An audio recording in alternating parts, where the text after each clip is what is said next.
Good. I didn't realize that was my display name in here. Oops. No, you're good. Yeah, I'm doing well. Yeah. Randy Reviews It is basically the next Guns and Gears, Mr. Guns and Gears, right? Or what are the other OG Reviews It channels? Such. He's the new Such. I wish I got Such guns and Such money, but we ain't there yet. Yeah. Not yet. I'm sure. I'm sure it'll be any time now. Yeah, I think noom is a slur. We're just gonna start calling people noomers. It's when they're really slow, like delayed. It's gonna be a noomer.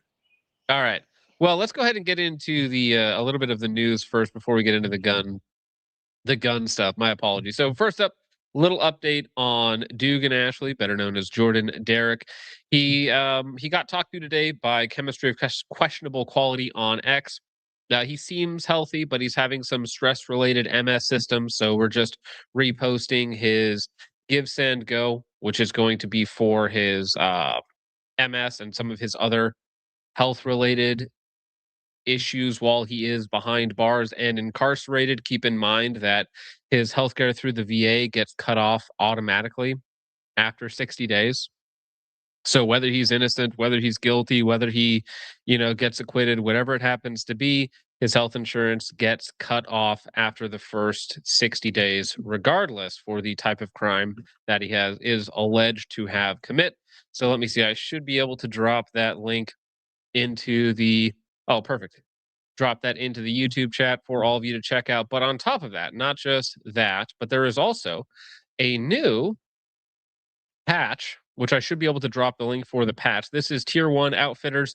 They decided to do a charity patch for Carnicon. So you get the Carnicon symbol with the American flag on a PVC patch. And the proceeds of this are going to go directly to either his legal funds or to his healthcare funds. So so once again, I'm running a 100% profit merch drop for him. These are 5-inch by 3-inch PVC patches featuring his Gun Dragon logo. Every patch purchased will also get you an entry for the some other things on there. Okay, but I should be able to drop this link in chat, which if you want to not only support Dugan, if you want to not only get entered for, some sort of giveaway, but if you want just a cool patch and to help out a fellow bro, please check out the links in chat for all of that. All right. What the heck is a Zio-Nazi?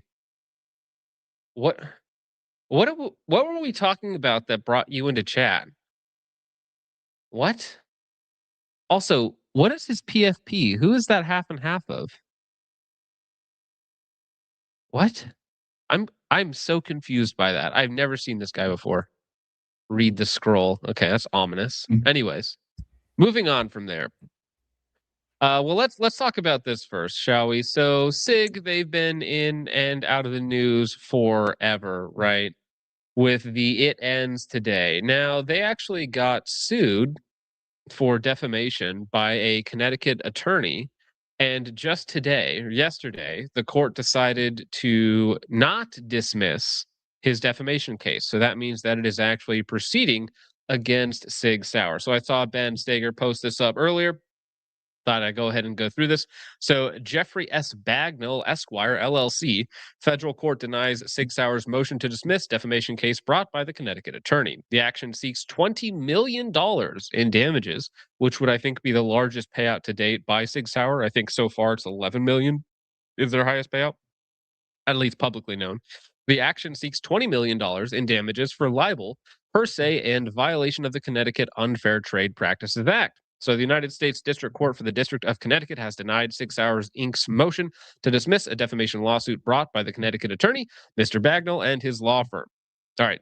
Denying Sig Sauer's motion to dismiss in full, the court found that Sig Sauer's March 7th, 2025 press release titled The Truth About the P320, their famous It Ends Today post, It Endies Today post, plausibly contained defamatory statements directed at Mr. Bagnall. Now, me not being in the know, I have no idea how he's related to that original post by, the It Ends Today post by Sig Sauer. But if he's been one of the attorneys that's been going after Sig, and then Sig says everyone who said something bad about us, they're lying, they're a bad person, they're, what was the word, engagement hacking grifter, right? So I guess that is what they're claiming is libelous? No, labelous? What's the word that I'm looking for? Libel. Well, libel, but there's like a Slander? I don't know. It's like, it is libel, but it's libelous. Is that the name? Like what you said was libelous against him or something like that. There's a word there that I'm missing. Yeah. A little slow. I'm a little numer, okay? But anyway, so they made a libelous statement against Mr. Bagnall as one of the very small group of trial attorneys who has litigated P320 uncommanded discharge claims against the company for the last 10 years. So the court wrote, Sig Sauer's language strongly suggests that the statement is fact. The statement begins with the P320 cannot, under any circumstances, discharge without a trigger pull. That is a fact. It continues by stating that those alleged claims against the P320 have no evidence, no data, and no empirical testing to support any of their claims. The statement's emphasis on facts, evidence, and testings suggests that to a reasonable juror that the alleged opinion is based in fact.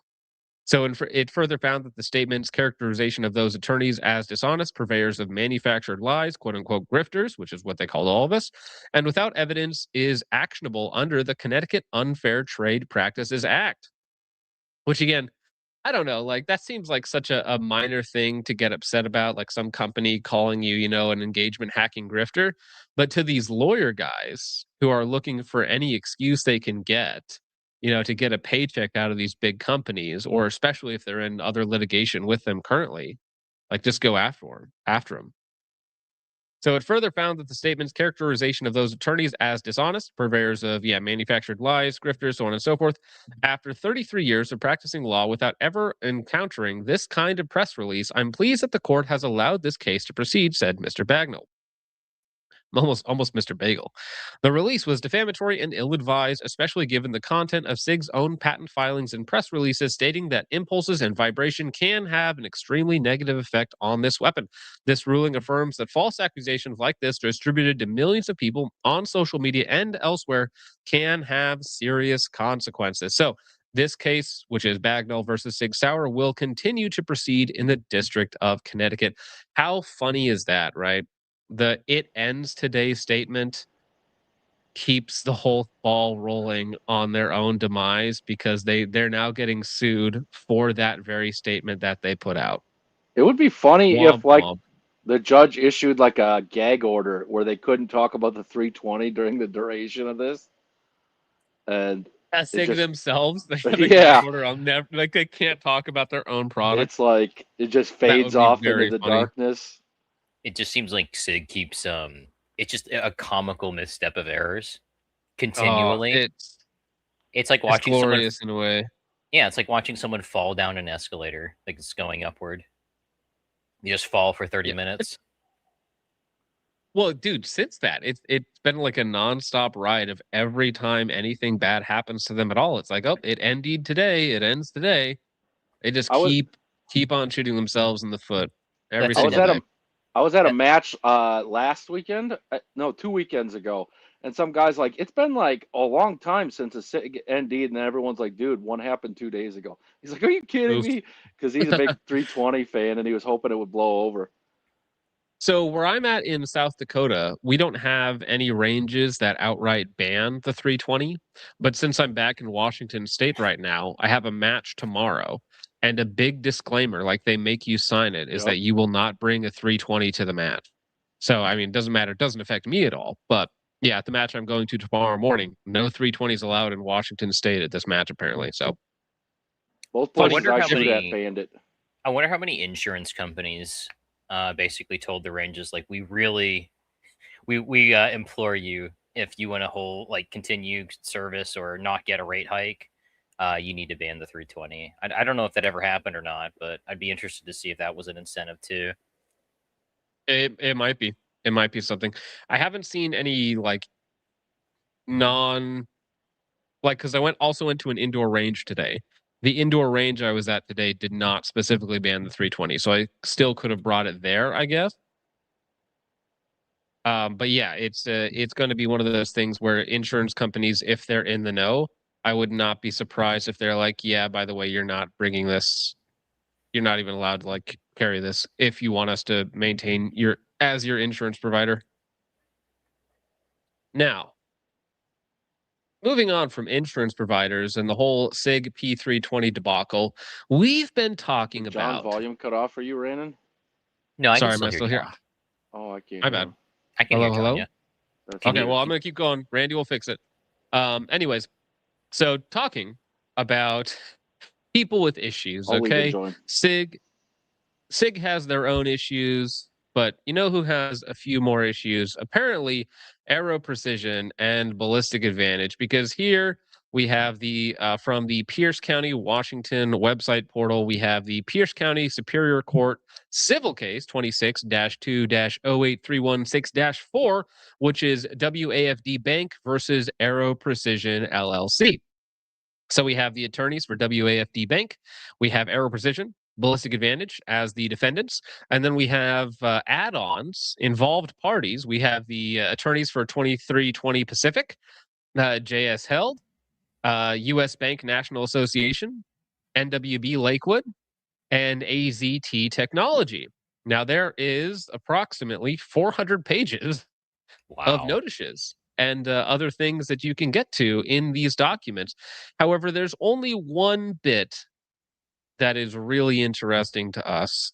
So I talked to Randy a little bit before he hopped on, but there is a line of credit, debts, and other things that they owe certain companies. And I kind of just want you to guess at what the number is, Rannon. How much money they owe? Mm-hmm. Yes. Ooh, I'm gonna say it's like, 'cause it's all three companies, right? Aero. This one specifically just Aero and Ballistic Advantage. Oh, just the two. Yeah. I would say maybe around 10 million. Okay. All right. Well, you're a little low. Oh And my by gosh. a little low, I mean about $40 million low. Oh my god. So the Aero line of credit, their principal balance is $30,241,416.35. That is their principal balance on a singular loan. That's wild. $30 million. What did they take a 30 million loan for? Does it itemize it at all? I don't have the itemized breakdown, but just the unpaid interest, $1.25 million. Yeah. On the first loan. Plus a $5,100 per diem. Oh yeah. So anyways, Every yeah, day. $30 million for their line of credit. It's only 30?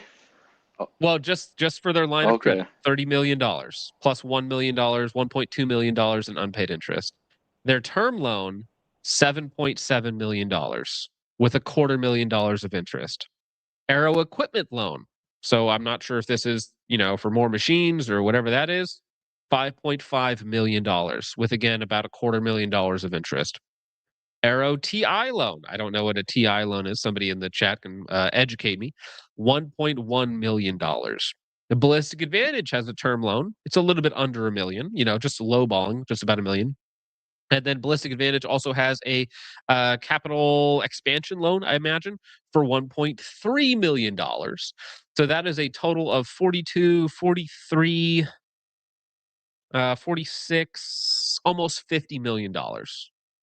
Almost That's $50 million wild. that they owe their creditors. So And like that- last stream, we were talking about people or somebody buying Aero. Like, oh, Lucas Botkin, they should just buy Aero Precision. It's You need like 100 they mil. owe.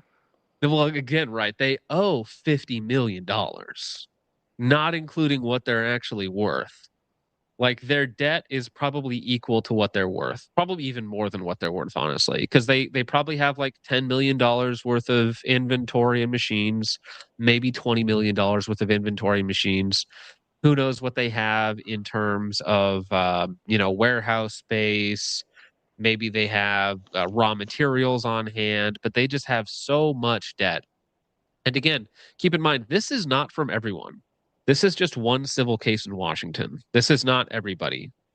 Because I've heard also that they owe certain Cerakoders, 6 figures, which again is these are definitely going to be the biggest ones in terms of like who they're actually taking loans from. But they owe lots of people money. So I wouldn't be surprised if it was actually several more $1 million on top of this right now. Now, is Stag included in this, or is that a separate company entirely? Stag isn't separate. They're also going into receivership as well as VG6. But the people that are suing them in civil court are just suing Aero Precision and Ballistic Advantage. Well, that's what I mean, right? Like Stag is not co-included in this line of credit. Like Stag would have its own separate line of credit. Do I understand that right? Not as far as I can see. Okay. As far I as think can they're see, included they're not. technically. Yeah. Well, I know they had the other two companies are also in receivership. I just didn't know if they were going to be listed as like a separate set of debtors as well. Because I'm wondering if things are this bad here, if they used Stag as collateral to take loans against it, but I don't know if that would be included in this, or it was like, that's a crazy amount of money, man. Like even if like this is all of it, that's insane. Did they think they were going to get like the Ukraine rebuild money or something? Like, right, get the Marshall Plan, but for Ukraine, it's like Aero Precision is going to be outfitting their army or something. $50 million as a parts company is a lot of parts, dude. Like, think that's a lot of receiver build sets. Okay, that's a lot. I imagine it had to be for trying to pay, robbing Tom to pay Sally or whatever the saying is. I imagine it had to be to pay like payroll and stuff like that. And they were just getting further and further in debt, just a total mismanagement. Because like a gun company being $50 million in debt in the Trump slump 2.0 is a financial miscalculation of like epic proportions, right? Like, why would you be taking on this much debt when you know it's going to be a downturn? Like, any retard could have told you as soon as Trump won the election, sales are going to crater. Like, you need to start like downsizing right now. You need to start preparing for a downturn right now. it's like Oh, go ahead, Randy. I was gonna say it's like some idiot at Aero went to Reddit and saw that they were like the recommended build Aero lower, BCM upper, and they're like, we got to make more. We got to make more, and it's just a terrible idea.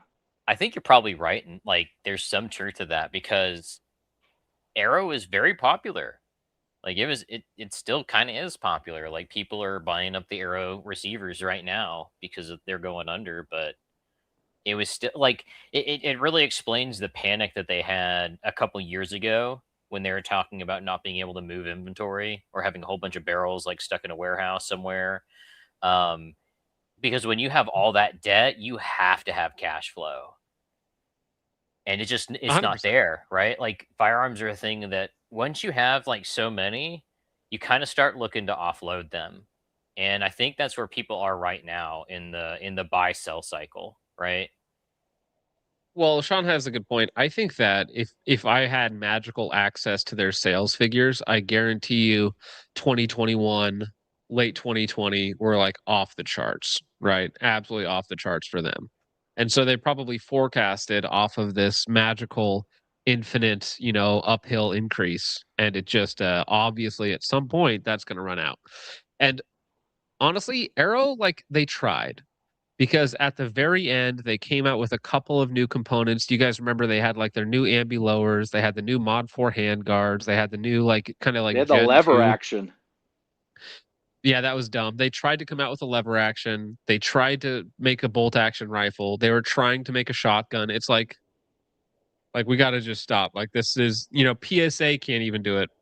Okay. And PSA is doing $250 million worth of business a year. So if PSA is like having trouble meeting their, launch dates and stuff like that, like Aero Precision needs to kind of cool it. Okay. They tried to expand into everything. They tried to be like an upscale PSA, and it's a tough market to do that in the Trump slump 2.0. I think I never understood. Go on, Randon. I was gonna say I think it's kind of a case where they, during that insane growth cycle where people like everybody like leftists were buying guns, People on the right were buying guns. People who had never bought guns before were buying them. And I think businesses expanded into that space with the anticipation that it was going to continue. And it's kind of clear it was kind of somewhat temporary, especially because it was during election cycles. And I think I don't know if they just like tried to expand faster and then the market fell out from under them, or that's a lot of money though. Like that's a huge 50 amount million's of a capital. lot. Well, Like, I mean, for what too? I mean, well, so we know they spent at least $6 million basically in terms of equipment. We know that Ballistic Advantage also had a capital expansion of $1.5 million. So I mean, they were buying machines because they're trying to. And I forgot this because they didn't do anything in the market, but the Lahar, right? They also brought out a Yeah, those line suppressors were decent. of 5.56 and 30 cal suppressors that were pretty cheap, right? Like dealer cost on those was like $390. Like they were really cheap, like I've really heard inexpensive stories cans. of all the barrels just sitting there rusting, though, like hundreds of them. Well, Yeah. again, Yeah. a Ballistic Advantage employee who got a CND afterwards for posting those pictures allegedly showed a quarter, or I think 200,000 barrels sitting there on the shop floor, right? And it's like, like guys, that's millions of dollars right there. That's tens of millions of dollars of product sitting there right now. Like you can't actually afford to do that, unless you're some monolith in the industry. You can't afford to do that. So. Yeah, and I guess my whole thing is I always thought they were overrated. Like I know a lot of people that use them. I never saw like kind of why. Like it just seemed like another PSA to me.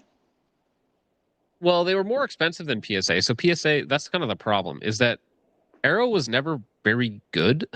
It was kind of like, it was acceptable. Like the meme about their lowers being a good value was that their lowers were like generally speaking in spec, So you could buy a lower and then you could put a good upper on top of it, right? Which is the whole meme build. Also, we got lightning in the background there, Randy. Thanks for the aesthetic. Appreciate that. Yeah, it was wild when I was getting ready for my match earlier. I thought lightning hit the house and it just boosh. And so I figured you might get a light show later. Well, yeah. So like in the market right now, though, Arrow doesn't make sense because PSA does what they do way better. Like a PSA Saber, you actually get a lot better parts in it than you will in an Arrow. You don't know about the QC, but at least you get a lot better parts. Because I mean, you get a Geisley barrel, a Geisley rail, a Radian charging handle, and it's going to be like $9.99. Same cost as an Arrow build. It's like, which one am I going with? Well, I'm going with the PSA, unfortunately. I do think a big part of it was the internet, BCM upper, Arrow lower, and they became very popular for a lot of people. Just on that, right? Like people, that's the vector where people get a lot of their, second and third level of gun information is online. And I think the companies are aware of that. Like they know people do advertising for them. Well, that's actually interesting. When's the last time you saw somebody make an Arrow video? Oh, in the gun space? Over a year, unless it's bad news. Unless it's like, well, yeah, bad news. Yeah, but when's the last time? Like, I'm talking about. Well, when was like we see PSA reviews all the time. There's a nonstop deluge of PSA rifle reviews, optics, and whatever else it happens to be. Their new Jackal 2 or whatever it's going to be. They have those videos coming out all the time. When was the last like positive puff piece Arrow precision review? I think it was the lever action was the last one I remember, because then I remember people waiting for parts for like 6 months that they ordered. Like, well, that was the problem, was that yeah. somehow they had all this product to offer, weren't shipping any of it. None of it was getting shipped. Yeah. So yeah, maybe I kind of remember some Lahar can videos coming out, but that was like 2 years ago. And it sucks that they never even got to see the end of the free tax stamp, right? Because they came out like a year and a half before that. Yeah, so I don't even know. I think it's been at least 2 or 3 years before they had like a positive, like major person make a video on like Arrow precision. Brownells, they just got forgotten about. If they had managed to keep the EPC in stock, then I know Hop would have made at least 2 more videos on it in those 2 years. But they just never had any of the EPC stuff in stock, right? Yeah, didn't they have that video about it? That bench at SHOT Show? Like it was just like a sitting bench. Like they didn't show up. So they because you have to pay for your booth a year in advance. you have till Friday of SHOT Show to buy the booth for next SHOT Show. Otherwise, they sell it to somebody else. So they bought it after last year, right? And then when they, either had nobody to send, had no product to show, so they couldn't get their money back. So it was literally just like a bunch of tables and desks. So it was just a lounge area. It was the Aero Precision Lounge. They had a sign for it, but there was nothing there. It was very funny. All right, let's go ahead and let's move into the tier list, shall we? That's enough on Aero Precision, which is, by the way, not on the tier list because they don't exist for right now. Maybe they'll come back someday, but for right now, they don't exist. So forget about it, okay? Now, we have a bunch of different manufacturers on here. We're missing a lot. I'm trying to make the list a lot more limited to options that I think are interesting for one reason or another. So if your favorite XYZ boutique manufacturer like Hodge isn't on here, it's because I don't care. Because like 4 people own a Hodge. I don't care. I'm not interested, okay? There's real options that you can actually buy on here for the most part. Randy has some specific experience with the brands that I don't on the list. And Renan is here for picks and giggles, as the kids say. Now, going over what the actual lists are. So S tier, get this, guys. S tier just means everything is done really well. Like every part of it is done really well. There's no bad parts on it. Good means that most of the parts are good. Not great, not top tier, but everything has to be at least good with hopefully a couple parts better than that. So for instance, I'll just cut to the chase here on one of them. It's a meme, okay? It's a meme on the thumbnail. They're not actually F tier, okay? Sons of Liberty Gunworks, okay? Specifically the Mark I is a good rifle. I'll say that, okay? It's good. It's not special. It has a nice rail, and the stainless steel barrel is pretty accurate. Very accurate even. But, the furniture is whatever. It's not ambi. It's not soft shooting. And I don't like the charging handle. It's like, it's good. It's fine. To be fair, too, their customer service is wild. Like, I bought a handguard from, like, Primary Arms that was a Sons of Liberty one. And, like, I installed it wrong because I unged it too much or something. And they're like, Sons of Liberty was like, send it here. We'll put the whole thing together for you and send it back. And it's like, all I bought was their handguard. It was wild. Oh, that was nice. It was very nice. Though. Yeah, they're awesome with that. Now, there's another spot on here. Go ahead. I was just saying the warranty and the way that they treat their customers, I think, is enormous, right? How any company treats their customers that's how they live or die on. It doesn't matter if they have a good warranty if you can't get in hold of them. So another thing on here is bad QC, okay? Because I know that I give Palmetto State Armory a lot of crap. I can't put them in the not good category or the bad category because their Saber line of good parts is good parts. Okay, it really is. It's that you can get, Rifle Speed, Geisley, FN, name your part selection. You can get it. Radian, you can get it on a PSA Saber. Okay. The problem that I have with them is they're almost always bad QC or there's something wrong. Do I trust their assembly process? Not at all. So bad QC does not mean that the parts aren't good. It just means that I don't trust their QC personally. That's all. Okay.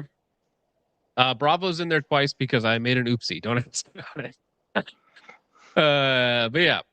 All right. So I'm going to start out. I'm going to pick one of my favorites, actually, to start with because I stand them a little bit. And that's going to be LWRC. I'm a big fan of LWRC, specifically the ICDIs. So if you look up, let me pull these up real fast.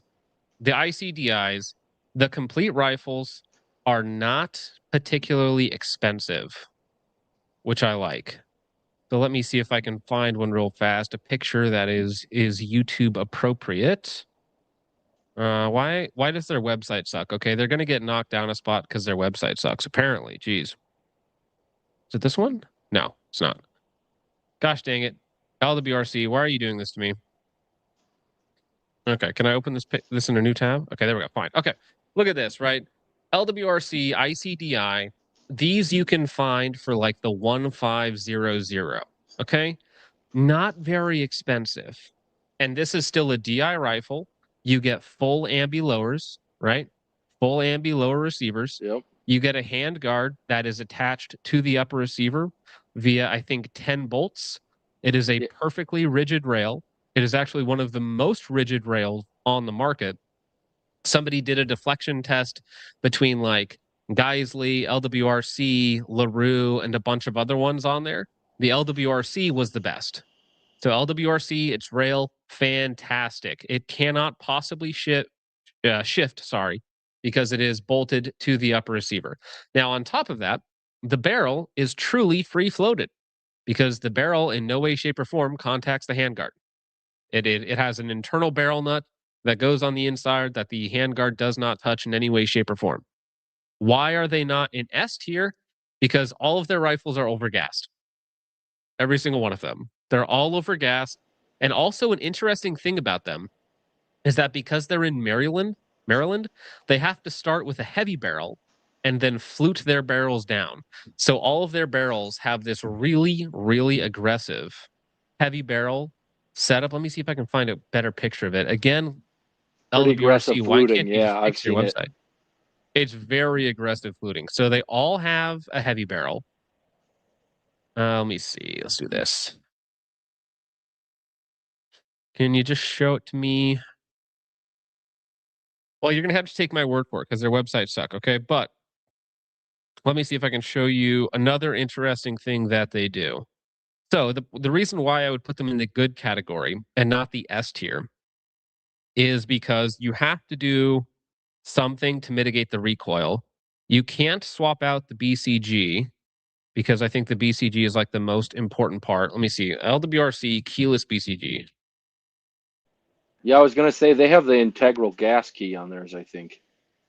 Correct. So I can show you this. So this is the integral gas key right here. So there is no, staked gas key screws holding your gas key in place.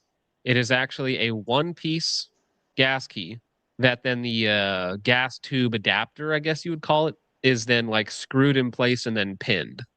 So you do not need to rely on, gas key screws holding. You don't need to worry about staking. You don't need special aux fasteners, grade 8, none of that. They have a truly keyless BCG, which is interesting. That means that you can't just throw in a bootleg adjustable BCG because then you're not getting the advantage of having a keyless BCG. So the only thing that you can do to fix it is to put in a Black River tactical gas tube, I want to say. The one where you the can BRT actually, Easy Tune thing. Yeah, the BRT Easy Tune gas tubes. So Yeah. unfortunately, every single LWRC needs a gas tube from BRT to bring the gas level down. Once you do that, then I would almost consider them to be an S tier. But as it stands, I really like LWRC. I think they're let me pull back a little bit. I think they make good rifles that are not very expensive. They're cheaper than a Super Duty by like $500 or $600, and they're still full ambi. So if you're looking for a complete rifle, LWRC, great value. They do their own furniture, and it's pretty nice too. I've used that. Like I've shot their piston guns before, and that's what like I guess when you shot the DI gun, was that with a can or without? Both. Okay, Both so even without a can, it's still pretty aggressive on the gassing. It's not bad, but man, everybody shoots suppressed nowadays. Yeah, that's so what it's like the low back pressure cans are really like trying to make these companies like or fix the faults of these companies almost. Well, that is very true. Yes, absolutely. They will try and fix the problem with just a low back pressure can. Who cares about having properly gassed guns? So if you are running a Hux or like a White Bread or any sort of reduced back pressure can, they're probably fine because this was when I was testing them, because I think I've owned 3 or 4. That was before I had a low back pressure can. So my solution was unfortunately to use a different BCG that had a gas adjustment methodology on it. But then you don't get the advantage of getting the keyless BCG. So Yeah, LWRC, nice. I think it's in the good tier. All right, Randy, pick one out. Let's go V7. I'm gonna glaze the heck out of this. All right, where I'm going first? S tier. S tier. Okay, well you're gonna have to make some pretty strong arguments Yeah. as to why. Now, is there a specific model of V7?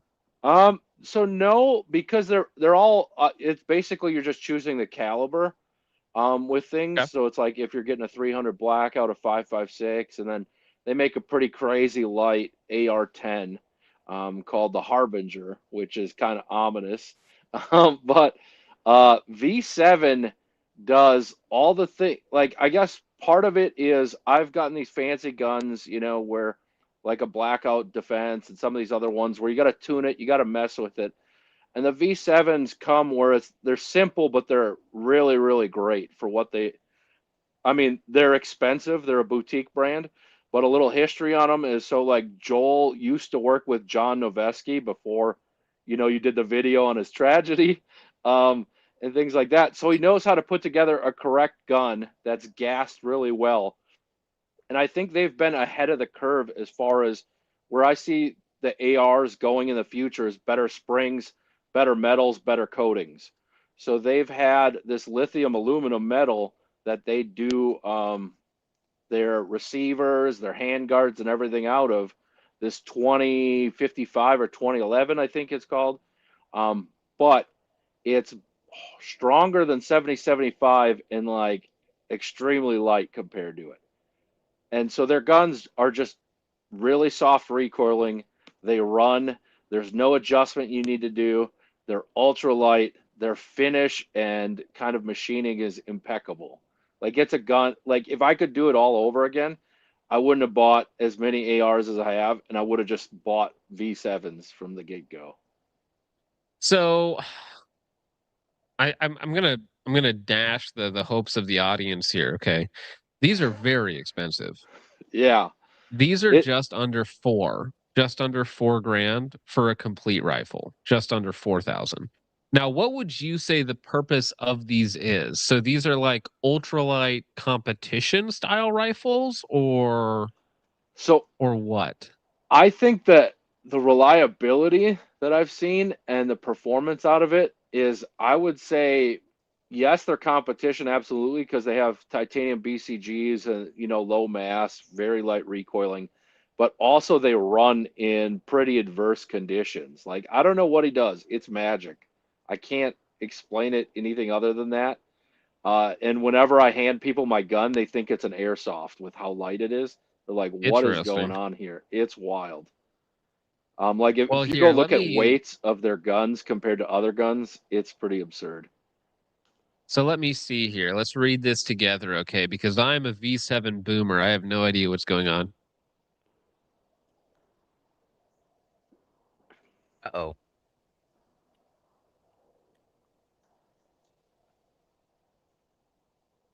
What's up, Brandon? You said uh-oh. Oh, I can't hear John anymore. Oh, yeah.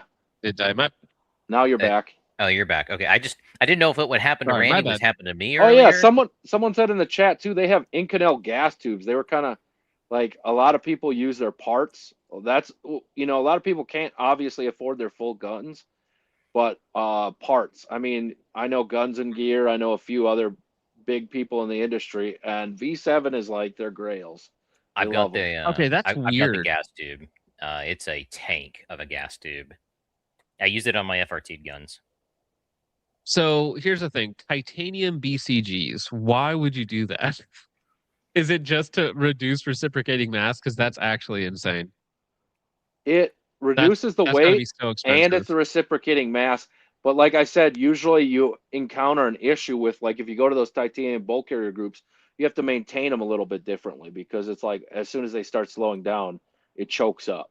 But the V7s have just gone. Yeah, see, listen to all this nonsense. Okay, so you have the light and low receiver with the 2020 or 2055 lithium aluminum, 7068 castle nut. So there's no steel on this thing at all, almost. So you have an H1 buffer with their slick and quiet Teflon coating, RH 57 degree selector with grade 5 titanium core, titanium takedown pivot pin, titanium trigger and hammer pins, titanium grip screws, titanium buffer retainers. Like, everything, like almost all of the steel components have been replaced with, like, you know, billet titanium, which is going to be insanely expensive. Okay. The 11.5 comes in at 4 pounds 11 ounces. That's pretty light. Which is very light. Very, very light. Now, but Randy, you're serious here. You're like, no, this is S tier. This is best. it will always be S tier. Like it's wild. At that price, it better be. They don't have to advertise. When was the last? No one hears about them until you know about them, and it's like once you do, you're like, all my parts are. And this. I like you said, I've seen their parts, but I've never seen a V7 rifle in the wild. I'll put it in S tier for right now, but we gotta see what else hangs out there. Keep in mind, this is not a value list, right? So if something's expensive, I don't care. This is not a value list, okay? Because I mean, if we're talking about value, then it everything gets funky wonky. We're just talking about just the rifles themselves. Now, I don't see like there's got to be a catch there. There's got to be a catch there with the V7. No way is it just like as reliable as every other AR. Like if I drop it, it's not like, is the handguard going to bend? Like what, like there's got to be some trade-off here with this lightweight 2055 nonsense going on here. Okay. I'm skeptical. John is cynical right now. I would say ask your folks if anyone owns one, if they have any like complaint at all. I would wager that the answer is no. Like I've never heard John of a says the complaint catch with is the price. Well, yeah, there is definitely the $4,000 is a catch. Yes, for sure. That's all right. Renan, pick one. Pick one on the list. Okay. Let's bring back a name that hasn't been super relevant for a while. Centurion. Okay. Well, the reason why I put this on the list, where the heck did it go? It's right here. Okay. The reason I put it on the list is because one, I've used a lot of their parts. If you buy one of my Jaeger or what's the other name? Krieger, whatever the stupid names are, they usually come with the Centurion upper because the Centurion uppers are really good. They have really good tolerances. The face on them is really nice. And I was also I shot one of Krog's rifles last weekend at a rifle match, and it was a Centurion barreled Troy hybrid. So I've used a lot of Centurion parts. I've used them in customers' builds. I've used them in some of my own builds. I don't really have a problem with them in any way, shape, or form. I would kind of struggle to put them on the same tier as LWRC because I think LWRC's like, they're not standard parts and they do a really good job, but they're certainly in the okay category. But Renan, if you have a different take, then illuminate me. No, they just haven't been front and center very much in the last year or so. Like if someone is building an AR, Centurion doesn't really get brought up as like a primary parts list. My main upper that I run for my 16-inch gun has a Centurion barrel, and I think it's great. It's pretty accurate for being chrome lined. It can take a lot of abuse. I think they're good parts. They're very consistent, but and they make don't they have like a very specialized bolt carrier too that's like unobtainium? Is that do they do the sand cutter one, or is that somebody else? So they have the super hard chrome sand cutter bolt carrier group with the E4 tapers on it, which is special. E4. So the E4 bolts, again, they're really hard to find if you can get one in stock, if you can get one of their full rifles, but they are kind of like for lack of a better term, a classic gun manufacturer. Right, they're kind of a little older in terms of their styling, in terms of some of their parts. The core parts are just kind of like mil spec or a little bit better. I don't have a problem with their rails. I don't have a problem with their barrels. I think I was just shooting one of their 14.5s. They're relatively accurate. They're well gassed if you can get the nice internals. But the problem I have with them is that they're the same price as the LWRC. Without the ambi, without the nice furniture, they don't come with the standard like really nice BCG, whereas the LWRCs do. They have like a standard mil-spec charging handle. They just feel a little dated in 2026, right? So if I'm going to come out here and be like, no, you have to buy a Centurion, it's like, why? Yeah. No, I agree. As a whole rifle, it doesn't make a lot of sense. Parts wise, I think they're great, but I don't think I'd buy a whole Centurion rifle. I'll say this. Just humor me this. That's exactly, John, what you said about Centurion is what everyone said about Troy about a year and a half ago. And now, if Troy or if Centurion came out with their Mark 1, T1, Mod 1, variant. And they're like, okay, we're updating the rail, we're updating the barrel profile, we got real furniture, real charging handle, plus ambi. It's like, okay, well, now we're talking. Now we're in 2026, right? Yeah, But I I mean, think this they're could be the hottest new rifle at SHOT Show 2017. I think they're a workhorse brand with good QC, Sure. and that's where they're at, kind of with things like you said, they don't do anything like technology wise that's above and beyond. Well, so the reason why I wouldn't put them in good, as I think one of my criteria for good was that every single part is at least good. Whereas here I'm getting like for $2,000, I'm getting A2 grip, standard charging handle, mil spec trigger, mil spec controls, and it's like it's really unenticing in 2026. So for me, like top of okay, low good is a very appropriate place for Centurion. I know people hate on the B5 stock. I just saw Lucas's video today on how he sets up his ARs, and he has like a B5 stock that's like really wobbly. I've never had a B5 stock that's wobbly. Maybe that's just good luck on my part, but I've never had a problem with my B5 stocks. I think Mine Josh said start to something wiggle about a it. little bit, but not much. Yeah. Not All enough for right, me well, to care. let's go. Let's make it weird. We're gonna go PWS. Okay, PWS, if you're not familiar with them, they make long stroke piston ARs. And that's really what I'm going to focus on. You guys remember like 2 years ago when they came out with the UXR? Yeah, that You modular guys thing, that remember? was cool. Yeah. It was It still cool. isn't out though, but yeah. Isn't it? No, it's out, isn't it? Just nobody talks about it at all. No one talks about Right? it. It's like you could go from like AR-10 to like AR-15 with that. I remember like switching the mag wells and all sorts of stuff. Yeah. I didn't know it came Yeah, out. so I thought it still wasn't out. No, it is available for sale, but nobody has one. Nobody makes videos on them. Yep. Nobody talks about them.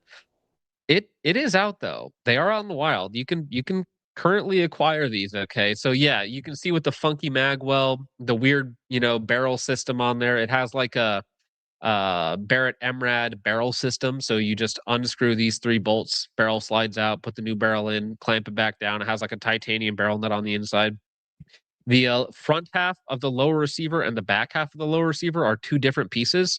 So you can literally swap out the magwells. So you can go from M4, AR-10, and 7.62x39 magazines. So you can go rock and lock to AR-10 to AR-15 magazines with just a parts change, right? You swap out your barrel and your bolt, and the whole chassis is good to go. Really novel. Right. I know I'm going to get flack for novel. this statement, but it's like the menu at Cheesecake Factory. You can do anything you want on it. Well, it's all mediocre though. Well, that's the problem, Yeah, right? It's like, it hey, is. is the base rifle good? And you're like, oh yeah, we forgot to make the base rifle good. It's cool though. It's cool. It's a really good idea. Yeah. I like the controls as well. Okay, I've coon fingered these for a couple years at SHOT Show. Like they have the ACR style controls where you have bolt catch, bolt drop on both sides of the magwell. The trigger on the UXR is really good. It's like a 4-pound single stage CMC job, I want to say, but that's really not their bread and butter. Their bread and butter is AR alternative. What's the word? Long stroke piston. So they're like not hybrids. That's not a fair word, but they're a little different. So let me pull these up for you. So this is like what I would get if I was grabbing a PWS tomorrow. I think this is one of their mod ones. So you have adjustable gas, long stroke piston, fully ambidextrous. As far as piston rifles go, as somebody who's owned, I think 2 of the PWS rifles, some of the softest shooting piston rifles out there. They shoot great with high back pressure cans on the lowest setting. They come with decent parts, full ambi, not too expensive. Like we're talking, it's still top tier prices. Okay, we're talking a couple grand, but they're not like $3,000-$4,000 like some of the other rifles on the list will be. They're different though. And I have heard some rather wild horror stories about their QC I was or just lack gonna. I thereof. was waiting for that. I've heard horror stories. I had a friend Yeah. that sent his in 3 separate times, I think, and like they'd send it back and it still wouldn't run. It was not Yeah. good. So I like PWS. See, this is where I'm like my experience with PWS has been really good. Like I've loved shooting my PWS rifles. I also at the same time can't discount the fact that people Bad like QC.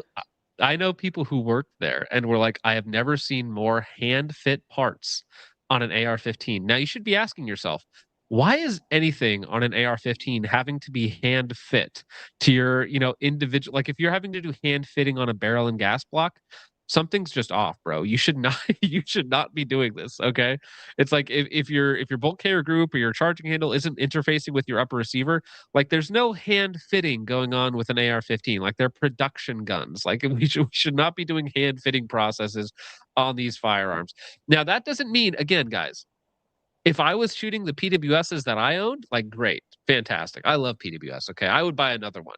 I really would. Their QC is not great. Their QC Yeah, is not great. I hope it gets better, but their QC has not been great. agreed. Well, their Well, gunsmiths didn't go to SDI; they went to Khyber Pass. true. Well, yeah, exactly. Hand fit is like when you have a hand fit 2011 or 1911, it's like this is quality. This is good. When you have a hand fit AR, it's like your machines are off, dog. Like something is not working here. You just need to stop. All right. Randy, back to you, sir. Let's go with Blackout Dynamics now. Technically, Oh yeah, they um, changed their name, didn't they? yeah, they went from Blackout Defense to Blackout Dynamics. Yeah, so a little bit about them. They were aerospace engineers, and they decided to get into the AR game. They have, I think, some of the best technology AR wise. That's like coming out. They got some pretty interesting takes. Like their barrel nut is really wild. It's like a dual taper barrel nut that lines things Right. up. They on their barrels now they have it where it's like flat sided, so the gas block is like in perfect alignment with their gas block. And now they have kind of like a rifle speed, but like on steroids, is like their gas block on their triggers are probably I think one of the best out there. But there's a few things. I'm a little sour on a few things with them.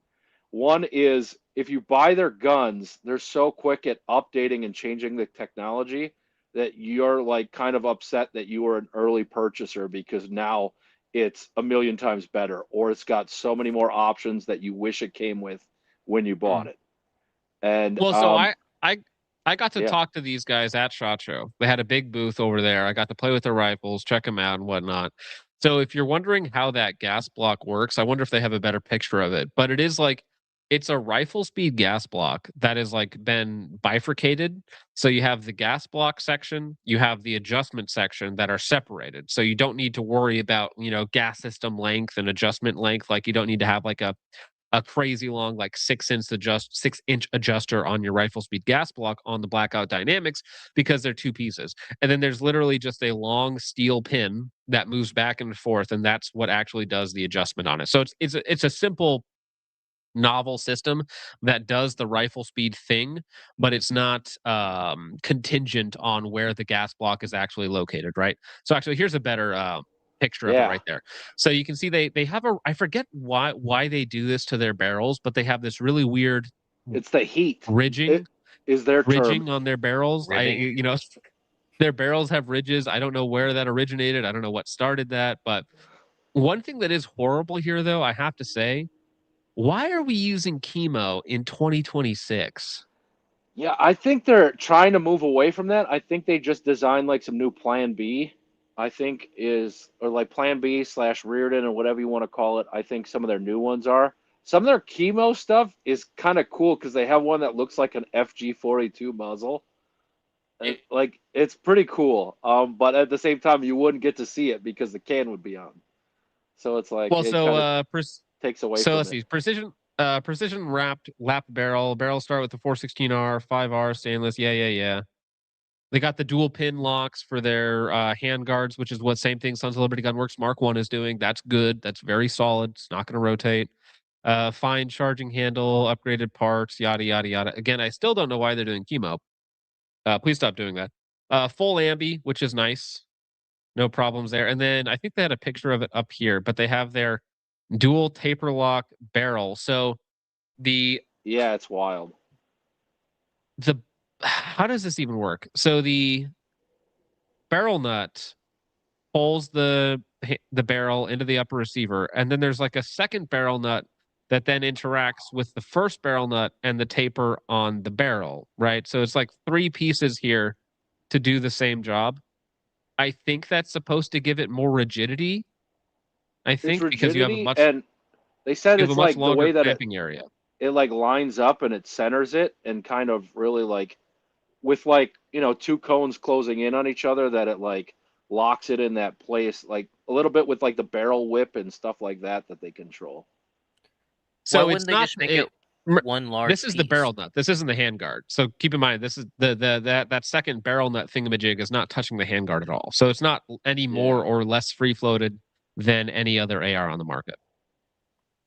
Yeah, Right. my question is, why wouldn't they make it just one large piece? Because I feel like with the 2 separate pieces, maybe you're introducing a new fail point. Well, so I think it's so you can tighten down them both to spec. So like you can tighten Yeah. down the first barrel nut to 50 foot-pounds, 40 foot-pounds, whatever it happens to be. And then you can also make sure you have the same amount of torque on the second barrel nut that tightens on the taper, right? Because if you even have like Oh, a I couple see. thou, if you even have a couple thou off on your length of either the barrel, the upper receiver, the barrel nut, like it's going to change how much torque is applied to which part, right? It's tensioning But against the if you taper. separate them, you can tighten down the first one 40 foot-pounds, tighten down the second one 40 foot-pounds. Now they're synced, they're in unison, they're doing the same amount of torque. Like I imagine that's what it's going to be. So it And is one thing very that's complicated crazy with that considering that barrel we can nut. get. Sorry, Oh, what? sorry. So one thing with crazy with that barrel nut is like, look, it looks like it's proprietary with their barrel, right? Well, you can just like turn it supposedly the other way and leave the other part off and use any other barrel on it. Like somehow. Yeah. I don't know So why like you would. I don't know why you would either, but it's like, you know, let's say you're wandering the wasteland, you know, in your motorcycle or something, and you come across an AR and you need a new barrel, like you don't have to worry about, oh, this one doesn't fit my gun. Well, yeah, it does.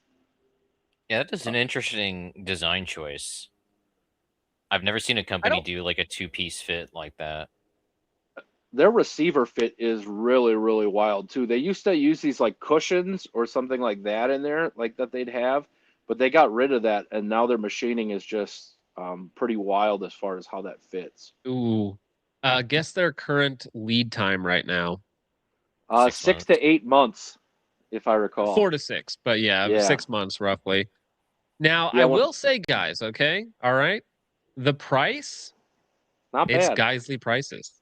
It's Yeah. not that bad. Oh, that's not bad Not at that all. bad. And you can get whatever custom colors, like, and add it on and design it and do whatever you want to it. Their builder is pretty slick. When I bought mine, I want to say it was 6 to 8 week lead, and I knew it was going to get worse. So that's another thing. You know, the lead time is rough. Oh yeah. Hey, Geisley prices. Yeah, so I mean, it's 23 hundo, which is the same cost right now as a Mod 1A. You get an adjustable gas block. You get a interesting system. I'll say it now. I would throw the chemo in the trash. I would personally, and switch to a Plan B or something.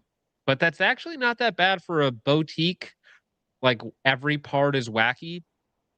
Yeah. I kind of like that. And I then actually kind of like that. Yeah, those prices are not bad at all. I would hold especially- off and wait though, because I posted it in the other thing. They're doing a new gun that's like a short stroke piston with a folding stock called like the Blackbird, I think. It's their own new design. And so it's like, I don't know how much tech or the pricing on that is going to be, but it could be pretty interesting. Well, at least it's just not like up at the $3,000 range, right? Where you start getting into where most of those rifles sit, where they have all these weird proprietary and unique parts. Because at Geisley prices, like this is a cool gun. And I just wonder, like, side by side, how do they compare to Geisley, right? Because if they're the same price, then you kind of have a choice, and then it's really Well, just lead time, so- right? I guess the only difference, well, I mean, Geisley has lead times if you try and get direct from them, just because half their stuff is always out of stock or their stuff is always out of stock. The only question I have with this one is the bolt carrier group, because that's what I love about Geisley, is that they have their REBCG, which has their patented, proprietary Carpenter 158 plus bolt, their stress proof bolt, their nano weapon coating. It's like the best in the business, right? So I know that the heart components on the Geisley, cold hammer forge, chrome lined barrel, REBCG, you're pretty much set, even if everything else is like, fine, basically. But And I think they do like a NP3 option maybe now, but I don't know. But I would put them in the good. Yeah, I would put them in the good. Like they're the only thing that I dislike, and it's just because I dislike ambi safeties, is they do an ambi safety on there and it doesn't have the weak side cutout, if you will. Oh, so they don't have a short weak side? They have a short weak side, but like some of those weak sides now they cut. They make it really they do thin. the cutout. Yeah. I like that if you're going to do an ambi, but I use those V7 57 degree throws in most of my guns, to be honest. Even for me, that's really nitpicky. So yeah, every component on there is pretty good. The rail's locked in place. The barrel's cool. The gas block system is cool. Don't like the muzzle device, but we can swap that out. It comes with good accessories. It's ambidextrous. I'm sure it has a great trigger. Yada yada yada. I think, and it's not even insanely expensive. It's not. All right, Randon, your turn. Pick one out for us. Let's do BCM. Okay, fair enough. BCM, you are is it on there twice? Every single part is okay. Yeah, it is on there twice because I think for whatever reason, one time I downloaded it and made it white, and so I downloaded it again to make it not white. So then I accidentally dropped them both in there. Forget about it. But BCM, does anybody want to say anything special about them? They make like the standard AR that everyone should own. It's like it's the AR of ARs. It has like a fine mil spec plus trigger. They have fine internals. The barrels are fine. The rails are fine. The furniture is fine. I do like the Mark II upper receivers. I think those are nice. Like the thermal fit. All of their upper receivers are thermal fit, but the Mark IIs having the extra meat on the front end, they're a little thicker, they're a little more rigid, and still being thermal fit. I do like those, but really, as far as I'm concerned, that's the only like exceptional part that BCM makes. Yeah, is the Mark II upper receiver. That's it. It's good though. Like, so I would say they're gassing. High okay or low good. I would say high okay, but I wish their gassing was a little bit better for suppressors. It's better than Also most, but it's not quite where I want it to be, I guess. Is there anything bad on their guns? I mean, like mil spec plus triggers and controls aren't like my favorite, but it's fine. I would not consider anything bad. Yeah. I would say that's a good standard, right? That's kind of like the gold standard of what we want is just it's not bad. Like there's nothing about the gun like when you get it, it's dated, but it's a very reliable gun, and I think that's a good thing about it, right? I think high okay is a good place for it because it's just kind of like it's not exceptional, but when you get a BCM, like it's you really do expect it to work well. I know they had an issue with their carriers like a year or two ago, and I think they were thinking about changing their wholesaler. Mm. I think it was Microbest. Well, so for those of you who don't know, Microbest had a lot of issues for a while. They had problems. So if you don't know, like this is like the standard rifle. It's like it has standard controls, nothing special. The furniture is fine. It has like a mil spec plus trigger, standard charging handle, good internals. Like the BCG is fine. The barrels are fine. I'm not a huge fan of, as Randy said, the gassing or their ELWs, which is their extreme lightweight barrels. I don't like those. I don't think they're very accurate or they don't hold zero very well if you're putting on like suppressors and stuff like that. But the rails are fine. It's just kind of like a fine rifle for not all that much money, because I think you can find them in like the low under 15 hundo. I want to say you can find them. I'm trying to find one of Yeah. their Mark IIs because I know their Mark IIs are more expensive.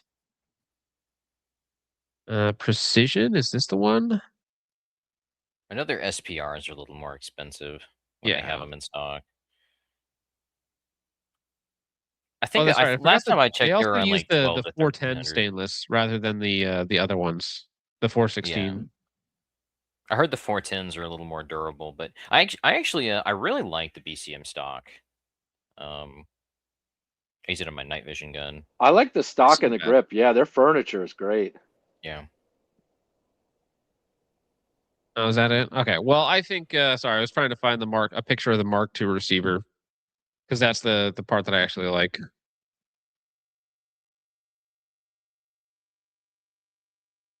Because I know that they also came out with like a bunch of they don't just have just a stripped receiver, whatever. Anyways, I think top of okay or the very lowest of good, even though I don't think I would put it in good because again, a lot of the parts are just really basic.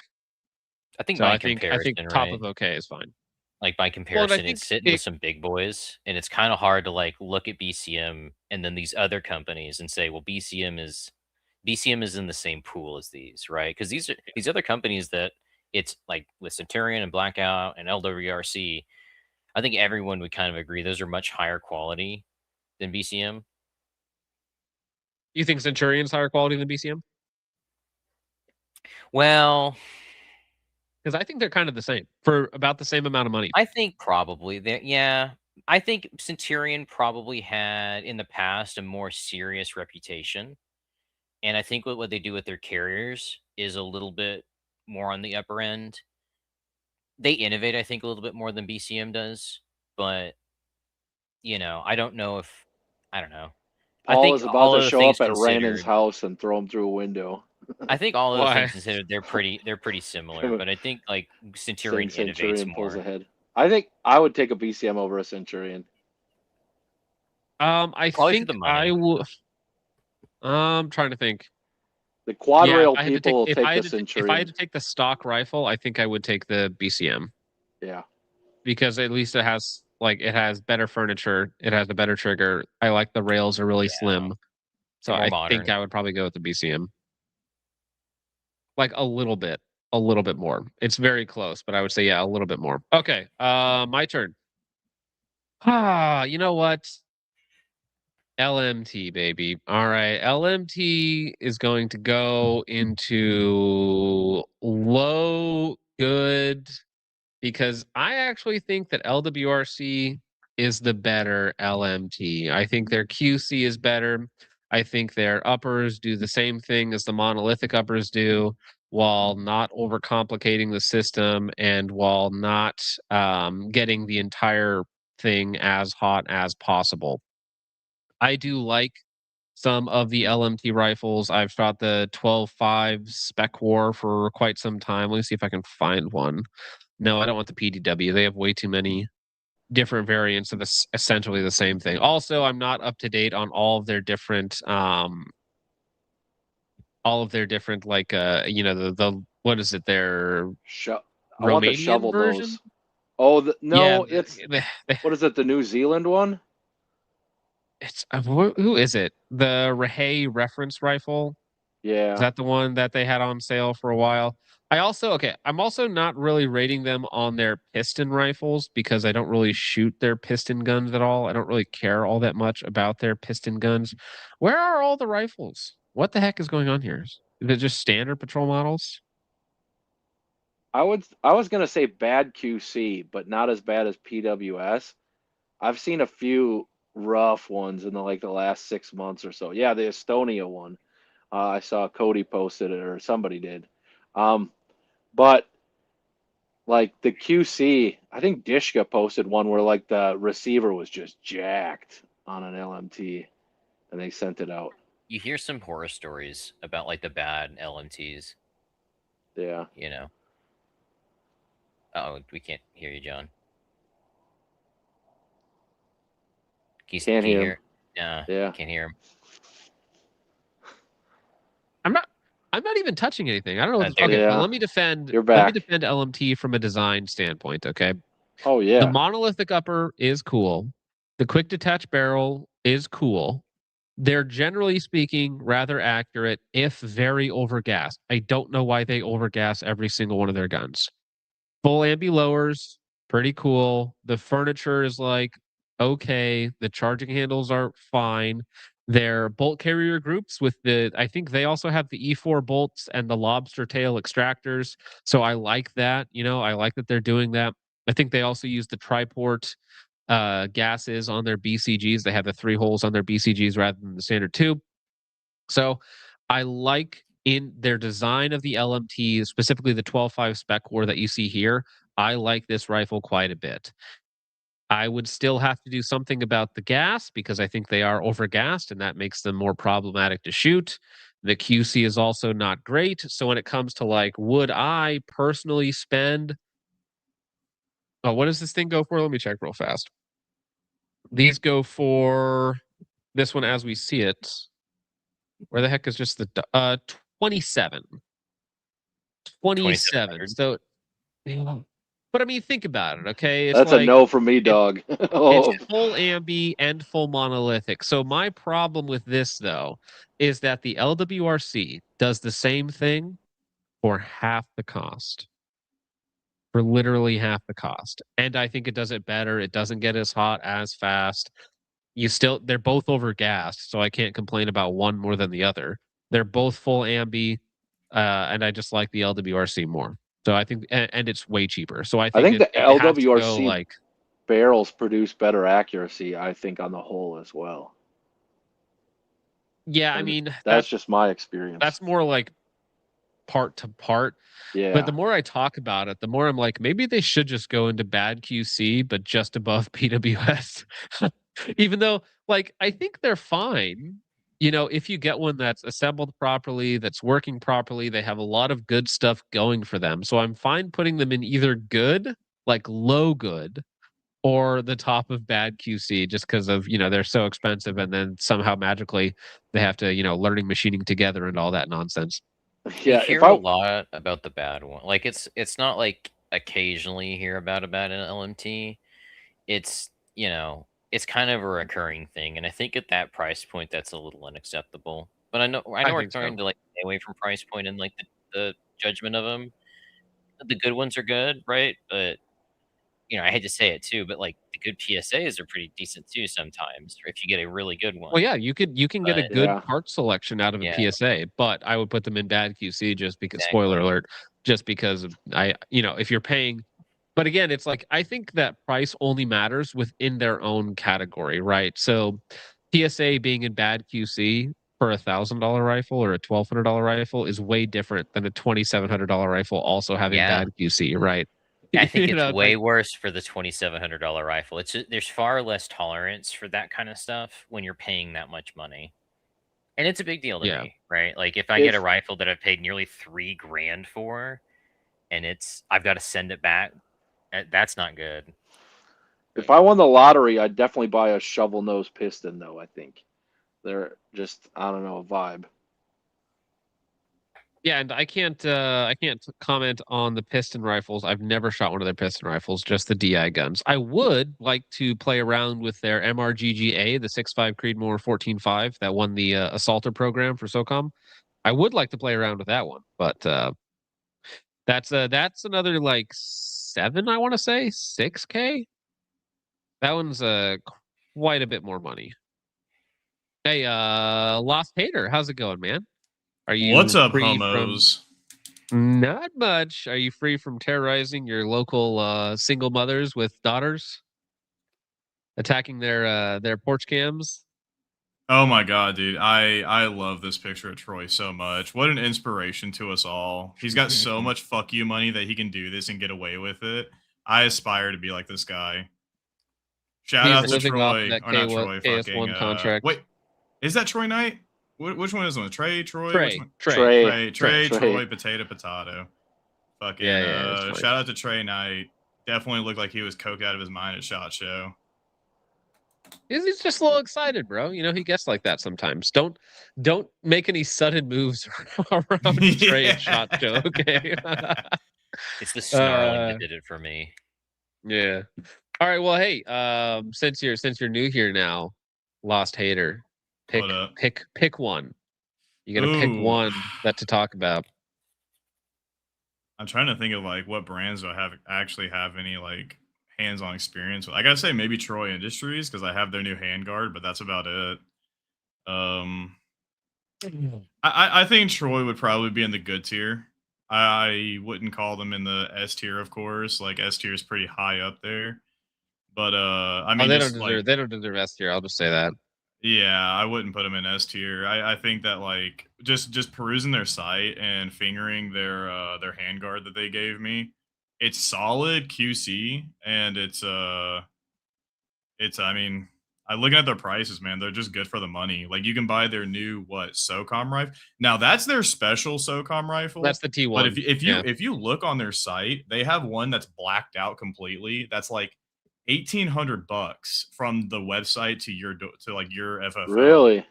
And I might have to and look into it's that. these everything is about the same except for I want to say they don't make it as short as that rifle, and I think it only goes down to 14.5. Yeah. So this is the Their 14.5 mags are- version, but it is basically the exact same. It's the exact same rail, same muzzle device because it's an overboard. It's designed to work with their T1 suppressor, which is an overbore suppressor. So it's only like a 12.5-inch rail, but it's designed to work with their overbore suppressor. That Kryptos, yeah. That reflex yeah, suppressor, whatever it's yeah. called. It's yeah, it's the Troy Kryptos. I think that one itself is like a $1,600 suppressor, but it also Wait, comes really? with the muzzle device. It is expensive. So it is expensive. So here's the thing. I'm not going to be nice to that suppressor. It's a high back pressure can in 2026 that weighs like over a pound, and it's like 1,600, like you said. It's I saw expensive, yeah. somebody. I saw somebody do a test with it, and he was getting gassed out like immediately. Yeah, I saw that test. Oof, and I'm that like, sucks. I'm not like that's not good, bro. Well, that's why you saw That's- the new partner gun. I think that's going to be the one to get the irregular. Oh, Oh, is it yeah, partnered with these the guys? Well, again, irregular- The Hesha Hesha is a wild can. That If it- can I- is on my dream list. It's there's like so many 1,200. of those. There's so many of those cans that are coming out. You know, we got the Tisha, the Heshia, the Heshka, whatever they're calling it, and they're like these short, fat wonder cans. And I'm like, I don't know if I trust all these people. You know, it's like I hope they're true and whatnot. But I just there's going to be a lot of snake oil in the great I'm a Slade suppressor rush in fanboy, so 2026. yeah. Yeah. Well, I would also, only buy the I will Hesha say that the my bad. T1 would work a lot better with a standard length rail and a standard muzzle device so that you could put on a low back pressure can, right? Yeah. Yeah. I think because I think if you take off that muzzle device right there, it goes out where the knurling meets the actual flash hider Yeah. portion, and that leaves you like Yes, 'cause what it about is an overboard. inch and a half worth of barrel space out of it. Yeah, because I think the rail is only about 12.5 inches long, so I think you have 2 inches of exposed barrel. I don't care Yeah. about that sort of thing, but I'm just letting the people know, okay? Because it is an over-the-bore suppressor design. If you put a 13.9 on the end of the 12.5-inch rail, it looks pretty good. That's what I got built out right now. That rifle looks cool. It's more of like you're buying it because it is a cool SOCOM rifle. I think that this one kind of blows the Sons of Liberty Gunworks out of the water because this is the Sun still $3,200 or did they reduce their pricing? It's 29 for the standard, 32 This for the is- Cerakote. So this is $400 cheaper than their cheapest Mark 1 option because I think this one is $2,500. 25 starting. Yep. And I mean, I think when I was watching your interview with T Dog, what's it called? He's like the only difference is this one is not fully automatic and the other one is completely automatic. The SOCOM one. Yeah. Well, the Troy has not gotten a lot of marketing because the T1 won a contract for what European country won the contract for the Troy? Oh, I Right, was 'cause searching. I didn't they think just There's get a contract few, with I one? think. I talked Yeah. to them at Goals, and they're like, yeah, there's a few European ones we can't talk about. So I think they got a few. They call them Okay, good. NATO contracts. That's what they call them. They don't call them Well, like right, because whichever they go through NATO and then they go to whatever country that they end up at, right? Probably Uzbekistan for all we know. But I actually okay, so I think the rails are good. I want to get my hands on one of the full rifles. I actually just also was using a Troy railed rifle, the Centurion hybrid thing that I was shooting at. They're not gassed for like high back pressure cans. You need to use them in conjunction with a low back pressure can. The prices are pretty darn good. The furniture is pretty good. Everything is just done like really nicely. So if I was going to rank them, I would probably put them above BCM because I think they're a little bit nicer, a little bit newer than BCM. The prices are also really good. So it's either the highest of okay or the lowest of goods, which because I think every part on them is good though, other than the muzzle device. But we also don't like the Blackout Dynamics chemo, so I think it's fair to leave it in good. The only stain that I think that Troy really suffers from is like for how much they're charging, they still only have a mil spec lower. They don't have an ambi lower, which is like, I mean, it's 2026, man. But again, Lefties I mean, the Mark face One the again. wall. The Mark One is 29 hundo, and it's a non-ambi lower. So, I mean, the Troy is $1,000. Well, the Troy standard rifle is $1,000 less than that, right? That's a Solgal problem. I don't really have much to say about Solgal. I don't consider ambi a feature. Well, you don't like an ambi bolt catch? No, the catch, yes. Ah, cat got your tongue. Shut the fuck up, Randy. The catch, yes. Ooh. The release is pointless, I think. Yeah, well, that's what I like. I like the catch, the bolt catch. Yeah. For malfunctions or anything else, you own the bolt catch on the right side. All right. Whose turn was next? I think it's Rannon's turn. You know what? I got that dog in me. Let's go with Roscoe. Roscoe straight to bed. Oop, that's Geisy, my bad. Oh. Roscoe straight to bed. Anyways, now for the next one. No, I'm just kidding. Now, what's funny is Roscoe like uses a bunch of they used to use, I think, ADM handguards for their rifles. I think Roscoe barrels are fine. You know, they're like an industry standard. They make the barrels for Colt. They make the barrels for a lot of the big manufacturers out there. They used to use ADM handguards. Now they use cross machining tool handguards, which is fine. It's the same handguards I use on some of my nicer builds as well. I don't even know how much we need to say about them. I think that I honestly might take a Roscoe over a BCM, though. Let me pull up Roscoe real fast. Talk amongst yourselves. They're very consistent. Their got that barrels dog are extremely consistent. I haven't ever messed with a complete rifle. It's mostly just parts. But I think they're great, especially for how inexpensive they are. Like the barrels are very reliable 2 MOA barrels, and they're not expensive.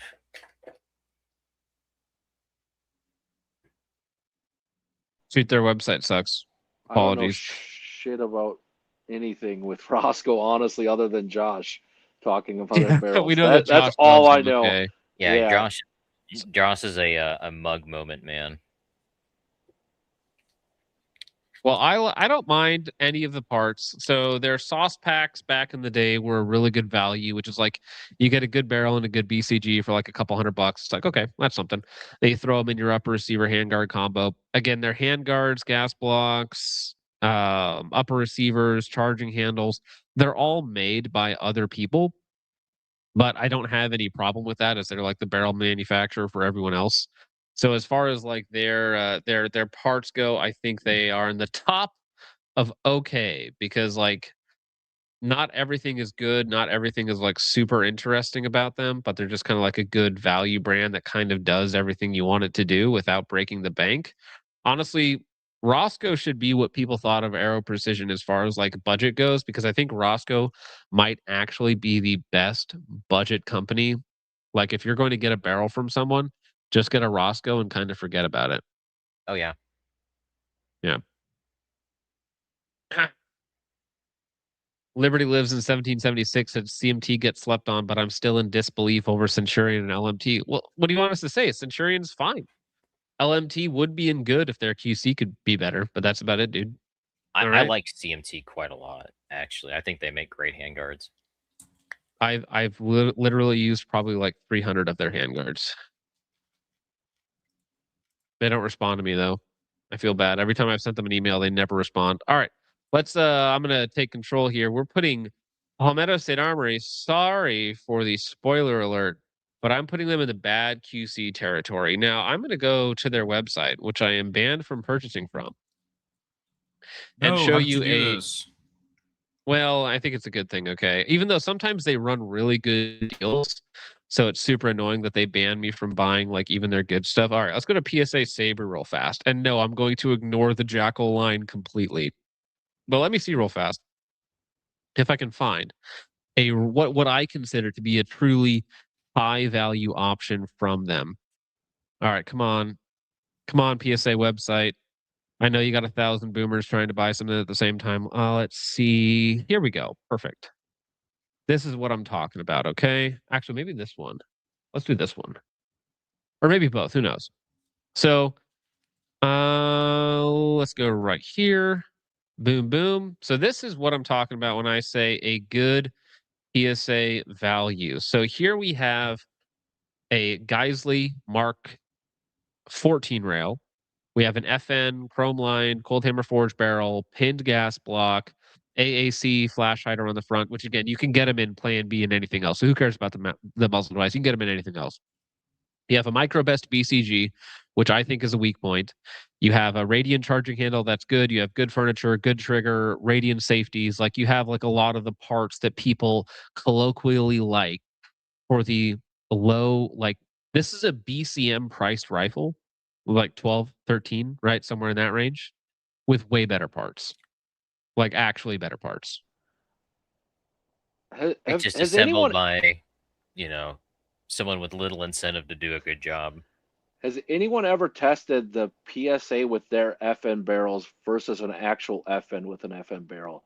I have Because their I feel Go ahead. like they're giving out the lesser, like, you know, hey, these didn't quite make the mark for our FNs.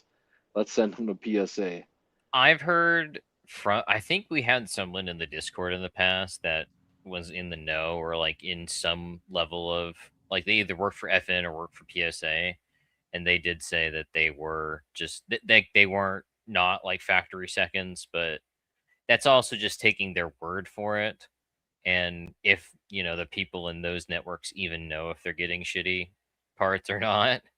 I don't know. I think Bucky tested it once and it was pretty awful. This was awful. What do you mean? Bad QC for sure. Like I think he was like getting like 4 MOA or like 4.5 MOA, maybe worse with the PSA FN barrel. I've tried, I think, 3 of the PSA FN Cold Hammer Forged barrels, or just their chrome lined barrels.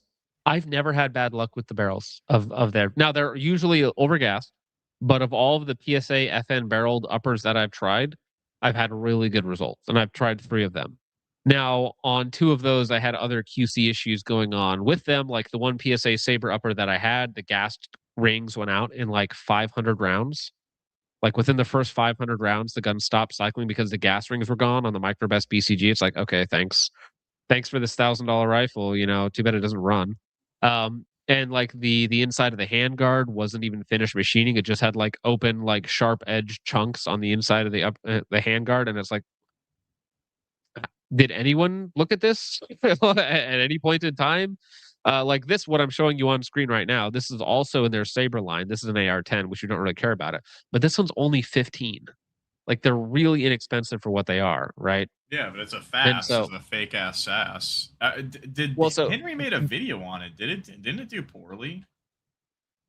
I don't even know. I'm just saying, like the part selection versus the price is really good. The problem is the QC holds it back every single time. So like if they had nailed QC and had like 2 years from now, they have a stellar reputation of only shipping out working rifles with good parts, like it'd be like, no, you buy a PSA Saber and that's it. Okay. If you're not looking to spend $2 or $3 grand, you buy a PSA Saber and you forget about it. Right. They could be the BCM. Of hearing about the warranty. Could be the Arrow. Well, the warranty I don't think I've heard the warranty. PSA warranty is a miserable process. Yeah, that's everything I've heard too.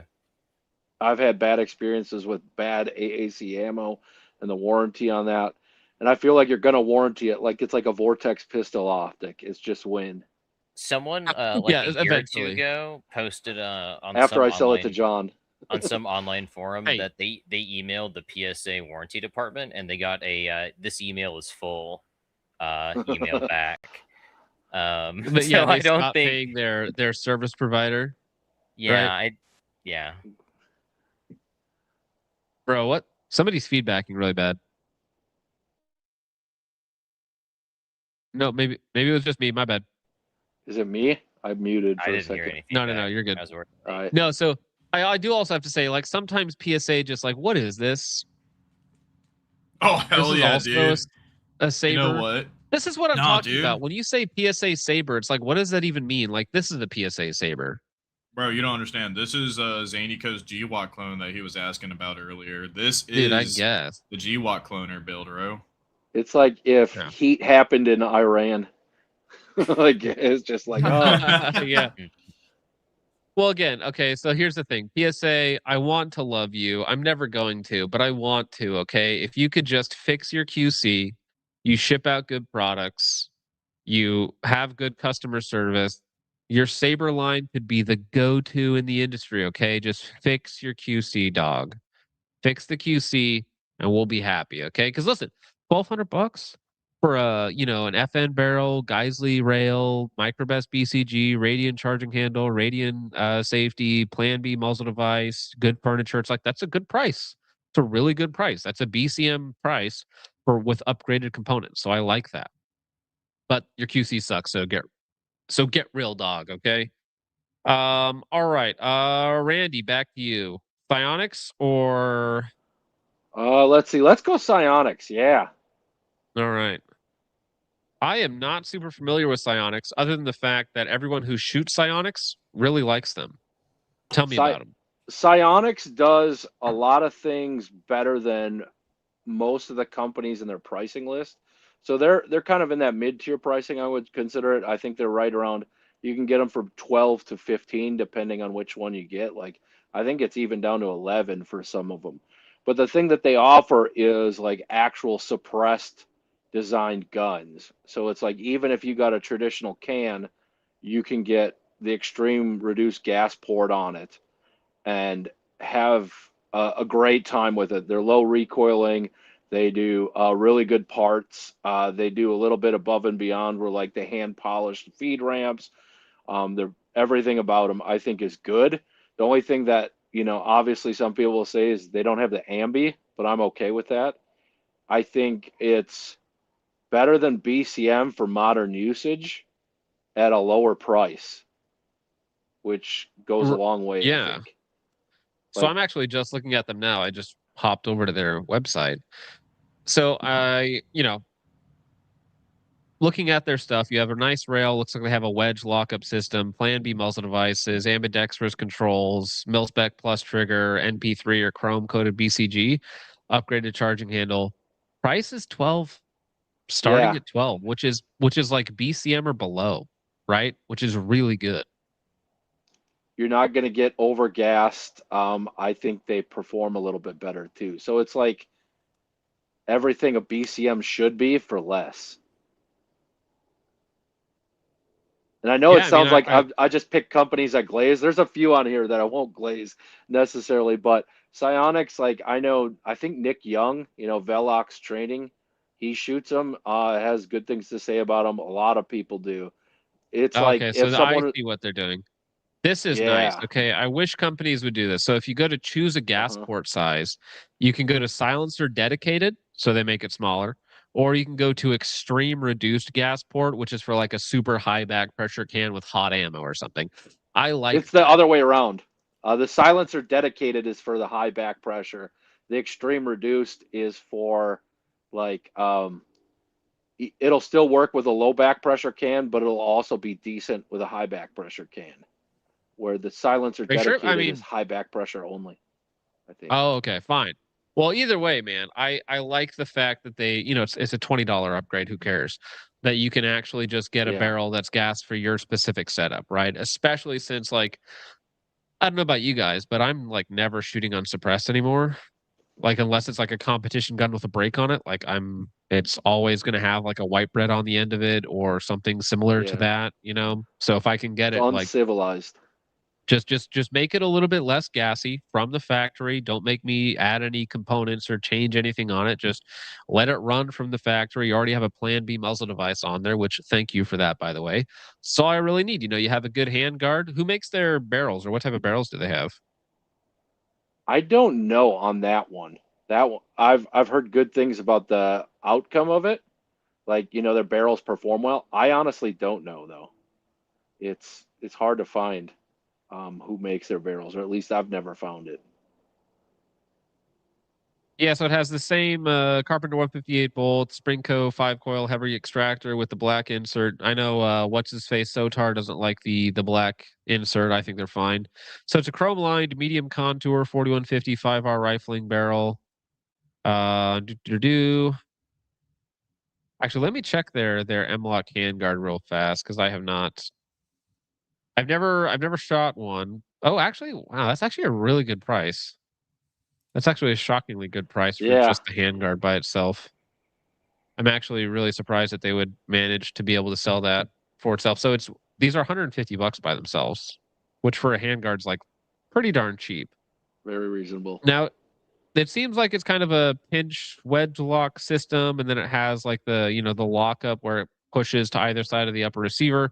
So it's more like rotation limiting tabs. But honestly, it looks like a cross machine and tool, but a little more beefy, right? It's got more material on the lockup, and it's got more, anti-rotation tabs for sure for a pretty low dollar amount. So I'm actually pretty shocked that they're not more popular than what they are for that. Because that is a very attractive price. I mean, at that price, like literally I should just pick one up. Yeah, Like, they who fly cares? under the radar, and it's like one of those things where it's like, yeah, if you're thinking of getting a backup gun or your first gun, to me, it's a no-brainer for that. I will have to check that out. All right. Well, where does that leave them on the list? Low good, right? Because every part's Yeah. like decent. Lowest of good. Because what I'm seeing, I like them more than Roscoe. I like them more than BCM. So just based off of that, like you're selling me on them. I think low good is a very fine category for it. Well, somebody says S tier, but S tier would mean like, look at what Blackout Dynamics is doing to their rails. Look at what they're doing to their barrels, their gas adjustment systems. Look at their lower receivers, their triggers. Like, yeah, it's a lot more money, but it's also like considerably more than what Psionics is doing. Psionics is like a good base rifle. LWRC, you have an ambidextrous lower. You have the special handguard upper receiver where it's perfectly free floated, doesn't actually touch. You have the crazy fluted barrels, the Nicor treatment, and all the other stuff, the keyless BCG. The only thing that's bad about LWRC is that you have to change out the gas tube, right? If you want something. So again, Psionics, I couldn't put an S tier, but it is certainly good, at least in terms of its part selection. All right. Let's move on here. Hater, what's up? I'm not gonna go. I'm actually gonna go fuck off. Y'all have a good night. Well, fine. Have a good night. Rannon, you're up, good sir. Rannon might also be dead, which is totally fine. He had to go let some chickens out or something, I think I saw. That's right. Yeah, I know. He's working on his farm over there. Hey, Bretta, hope you're doing well, baby. Let's talk about CAC, okay? Because I often glaze CAC. I often talk about the CAC. I also really like CAC. I use a lot of their stuff. I've also used probably like 500 rails, if not more. They make basically the CMT rail, but cheaper. It's like half the cost of the CMT rail on the dealer side of things. So I use their rails a lot. I've used a lot of their barrels. Their barrel is on one of my competition rigs. It's the 16-inch rifle length with an adjustable gas block on there. I wish I could trust their QC perfectly. I haven't heard of any like terrible horror stories from other people, but because I've given them like $30,000 over the last couple of years, like I'll get a batch of like 20 charging handles that are just a little bit off, and it's like, I don't like that. I'm a dealer, so I buy a lot. So I'm gonna catch all the bad ones. But every now and again, like I'll have like a part that's like just a little bit off. Like their gas blocks. Sometimes I have their gas blocks and they they work okay, but then after like a couple hundred rounds, you'll like take them off and you'll see like the air gap around the gas port on the gas block where like gas is just leaking out the sides and all the way around and whatnot. And it's like, so there's a couple parts that I don't buy from CAC. I try never to use their gas blocks ever, right? Okay. Because I've had too many issues with their gas blocks, so I don't use their gas blocks. I did have an issue with about 20 of their charging handles where they just didn't fit on the upper receiver with the latch. Like the charging handle would fit all the way in, but the actual latch part that hooks onto the upper receiver was too short. And so it was like, well, it sits there and it looks like it's right, but once you start shooting, it's going to start moving forward and back because it's not actually latching in place, right? So they have a couple of issues. I like the novel things that they do. I like their Plan B muzzle devices. I like their hand guards. You're definitely not selling me on them. If you've gotten 30,000 worth of stuff and they're still sending you, I guess, like questionable parts, I'd be like, oh man. Well, there's just parts I avoid. It's like I don't use their gas blocks. Okay, I don't trust them. Now sometimes it's like, well, you're putting them on a barrel that's like really lightly gassed, right? So if you're putting like a gas block dedicated. Well, or like if I'm putting it on a standard build that has like more gas in it, it's probably not a big deal. Like you're never gonna notice it. But if I'm putting on like Criterion or a Geisley or something where it's already tuned down quite a bit, it's like I'm not gonna risk. Like you can't do that. You can't risk that. You need to put on something nicer that has a better gas seal on there. So I think CAC, I think barely low okay. There is a lot of their parts that I like and I think are good. I think their handguards are good. I think their muzzle devices are good. I think that the barrels, for the most part, are very good. Again, I use their barrels in my competition builds. I like the novelty of the barrels. They also are a company that offers like suppressor dedicated barrels, right? Which is nice. Some people like the down vent BCGs. I've used some of their BCGs. I'm still using a couple of their BCGs. So they have the new dead blow carrier, which I like. I like the fact that they bring out like novel stuff that doesn't cost a gajillion dollars. You know, they're like Blackout Dynamics, but on like meth and in a trailer park, right? So they're kind of just throwing things together for whatever they can, and then they charge in basement prices for it. So I think, like, thanks for trying, guys. Yeah. I feel bad because I've given them so much money over the years. Not so much. I mean, it's probably like $30,000 total, but compared to some other people where it's like six figures. But yeah, so low okay. I like some of their parts, but it's very hit or miss. I almost also want to put them next to like PSA because their quality control hasn't been the best, but just out of principle because I like the guys, I would put them in low okay, the lowest of okay. All right. So, and I know people like the down vent BCGs and some other stuff. Yeah, I know. Half glazing, half screwing up the CAC. I always do that. Always. All right. Let's see what else we have left. Well, actually, the dark horse here is Geisley Automatics. Okay, now I'm wearing the hat. I realize that I realize that I am a certified Geisley shill, guys, but my arguments here. Okay, I'm not just going to say it and forget about it. You should also notice, gentlemen, that there is a surprising lack of not good or bad rifles on here, and that's specifically because I didn't want to include any of them because I don't care about them, and you shouldn't be buying those anyways. And there's not too many of them out there, which is actually kind of nice. In 2026, we don't have a plethora of terrible rifles. Now, the reason why I would say that the Geisley Mod 1As, or really any of their Super Duty rifles, are in the S tier. And if you go back to earlier in the stream when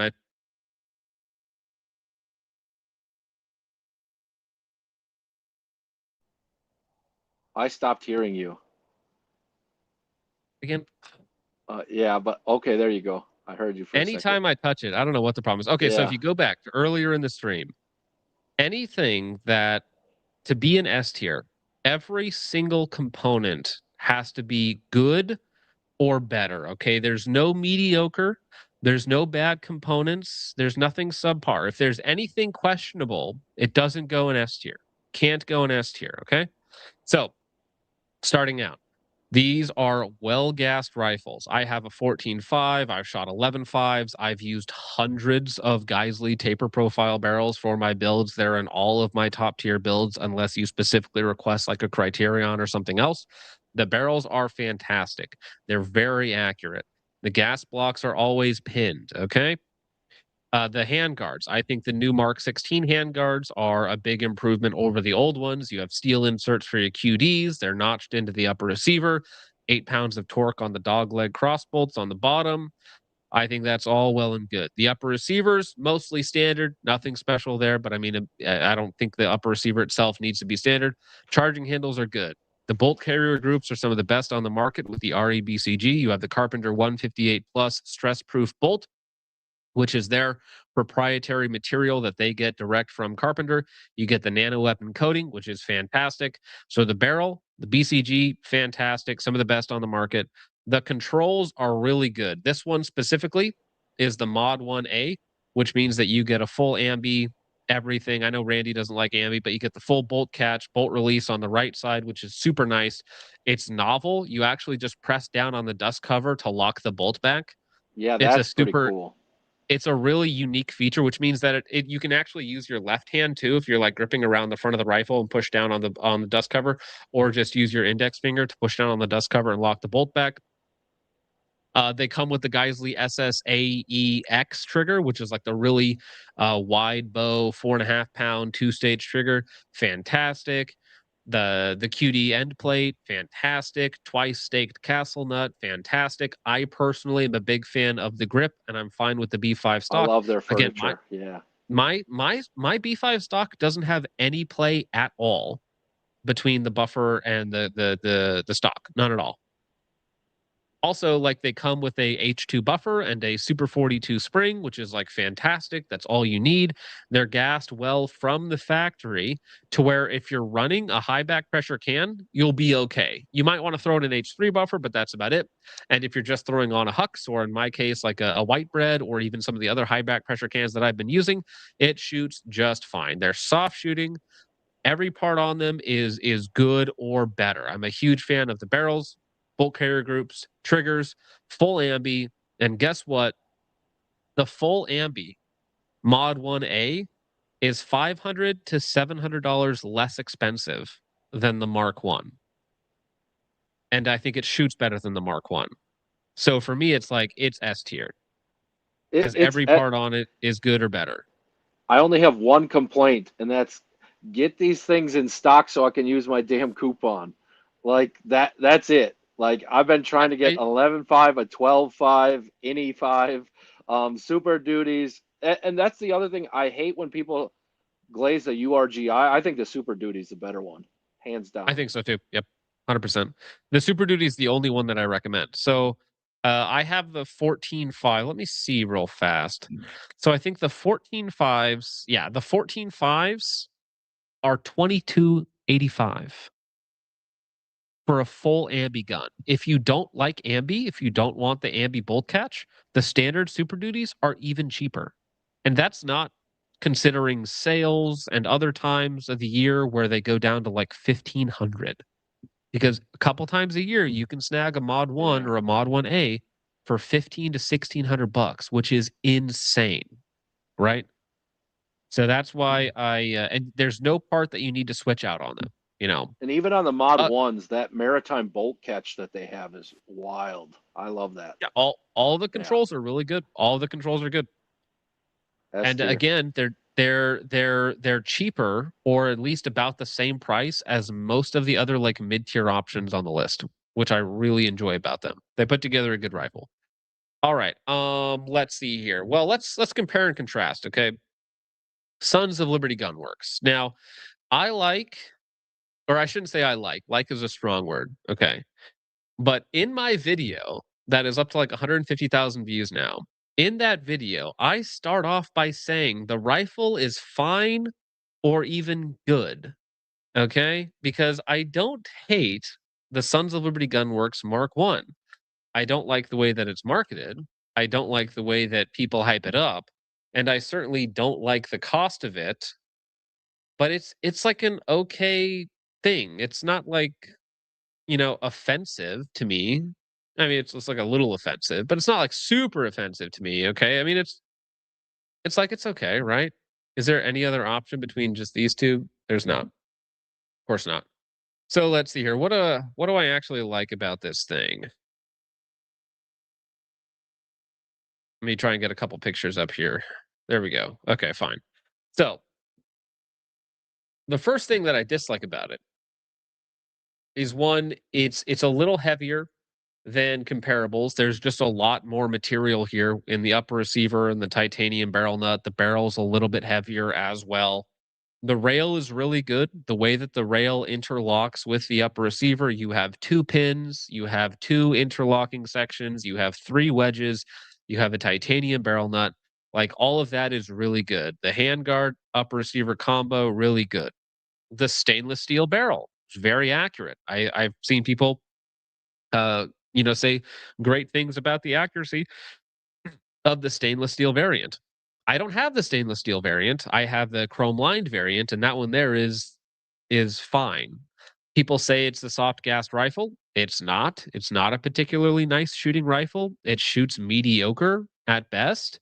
I don't like the charging handle. The trigger, I would say, is like it feels like a cheap 2-stage trigger.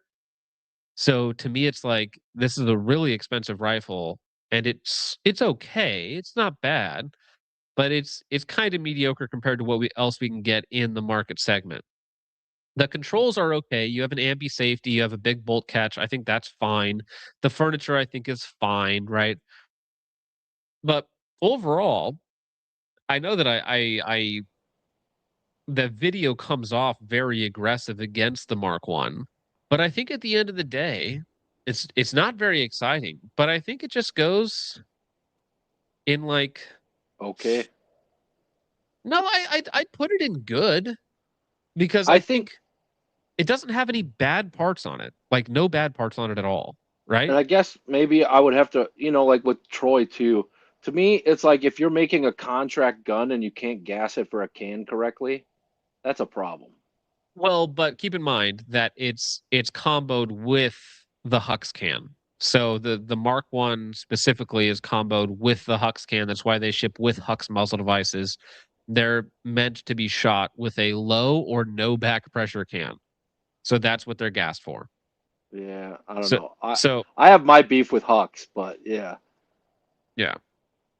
Well, I mean, it shoots a lot better with the white bread, but when I was shooting it with the high back pressure cans, I was like, this sucks. Like this sucks. Like I have an H4 buffer in here. Like this sucks to dude.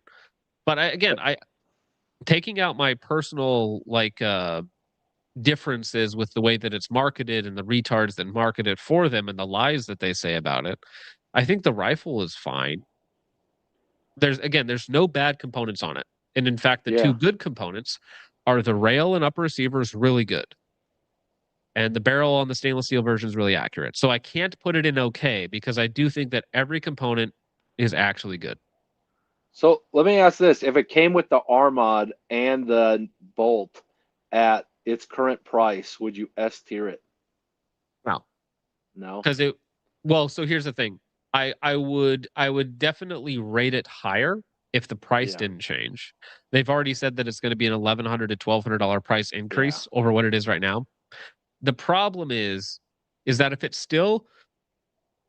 still not gassed well, and their reviewers are still telling me that it's the best shooting rifle of all time, I'm like, well, you guys you're still lying about the rifle. I mean, it's not gassed like that, So like, whereas the Geissele's actually they shoot better. They just shoot better than the Sons of Liberty Gunworks do. So it's like, the barrels are good. The bolts are fantastic on the Geissele, and it shoots better, right? So it's not just the upgraded parts. Like, because if you put like the world's greatest parts in the V7, and then you made it shoot, like a 7.62x39 because you opened it up to a 96 thou gas port, I'd be like, well, this is stupid. I don't care if you have nice components. I just don't want to shoot it anymore, right?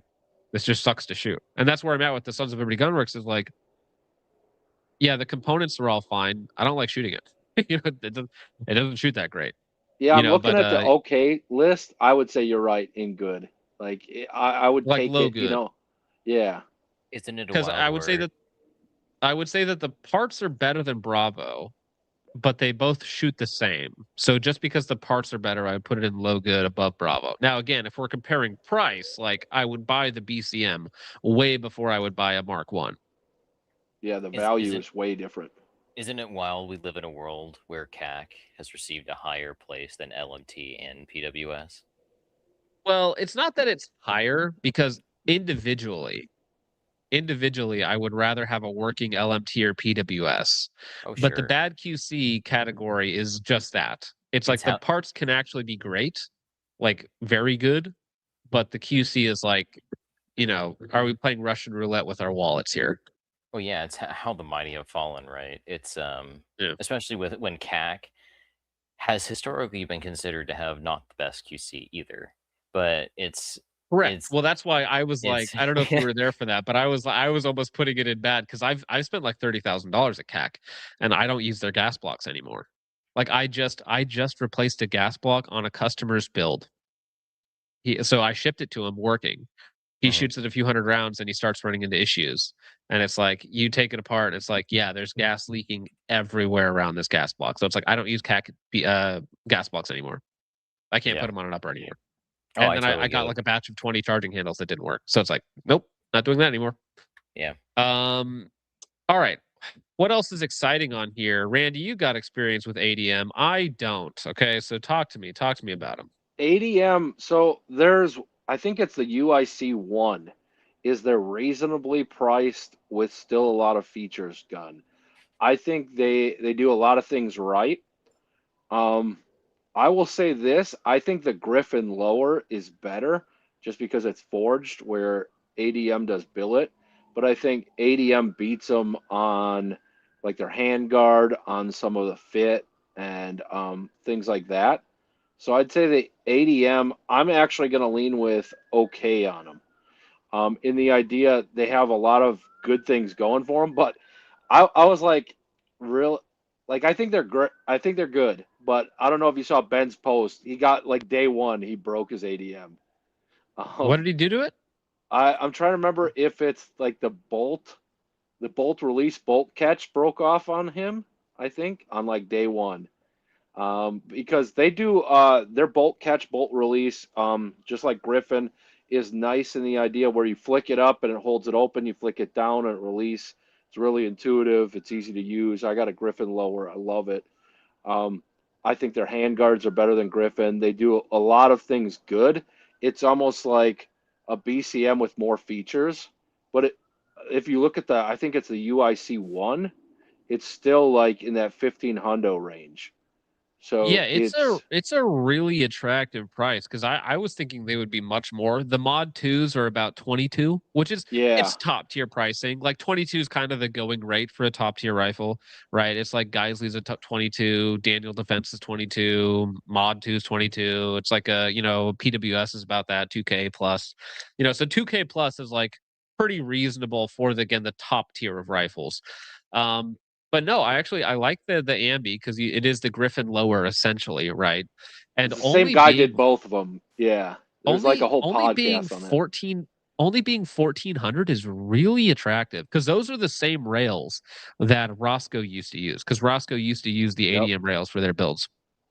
So, I mean, because this to me, honestly, just looking at the parts, again, I don't have experience with it like you do, but just looking at just the parts, like this seems good. Right, because it's like the rails. It's a wedge lock rail. It's like okay. Yep. It's got a full ambi lower. It's only 1500. It's got a radiant charging handle, good furniture. It's like, I don't know what the barrel and the bolt carrier group are like, but it looks good, right?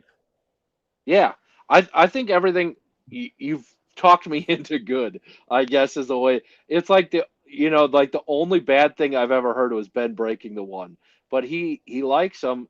He's had a few of them, and my experience, they're Wisconsin, so it's like I had a lot of friends that picked them up and things like that, and they've always been good. They got good barrels. They shoot well. ADM, yeah, I'll go good. I guess if you're looking at that top tier one, like their bigger one, more expensive one for like value, it's not really there for me. But as far as like quality, I think they're up there. I mean, it's a really good value. I live in too. a bad neighborhood apparently now. Oh, that's for me. That's funny. Yeah, Yeah. it sounded like it was coming outside my window. No, Yeah, no. 1400 is not bad. So I mean, it has Yeah. a an ALG trigger. That's fine. It's got a 41 nitride barrel. It's fine. They say premium BCG, whatever that means. Fully ambi though. So there's a couple of question mark components on it, but for the price tag, again, Ben breaking his is like the only bad thing I've ever heard about one. Yep. So That happened yesterday or today. So it's like they've been out for years. That was the post he just put out. Okay, I did Yeah, see that. I yeah, didn't even that was realize a what that post was in it was reference just put to. out. But he's been using them for a while, and that's the first one I've ever heard of actually having any sort of breakage or stoppage. Yeah.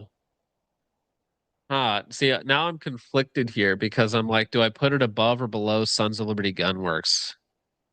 I think I might need to rearrange these a little bit.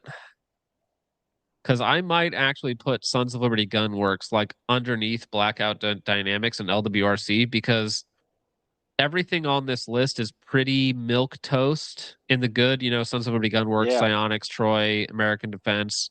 ADM is the only one that's a full ambi. It's also like I would buy it before before Sons of Liberty Gunworks because of the price Easy. tag. I'd buy it before an LWRC, I think, honestly, too. But it's the same price. That handguard on the LWRC is so good though.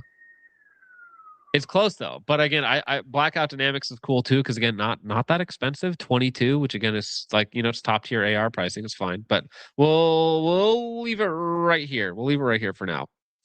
All right, two more, and that's it. Midwest Industries. What is your thoughts on them? Because I don't think I like them as much as you do.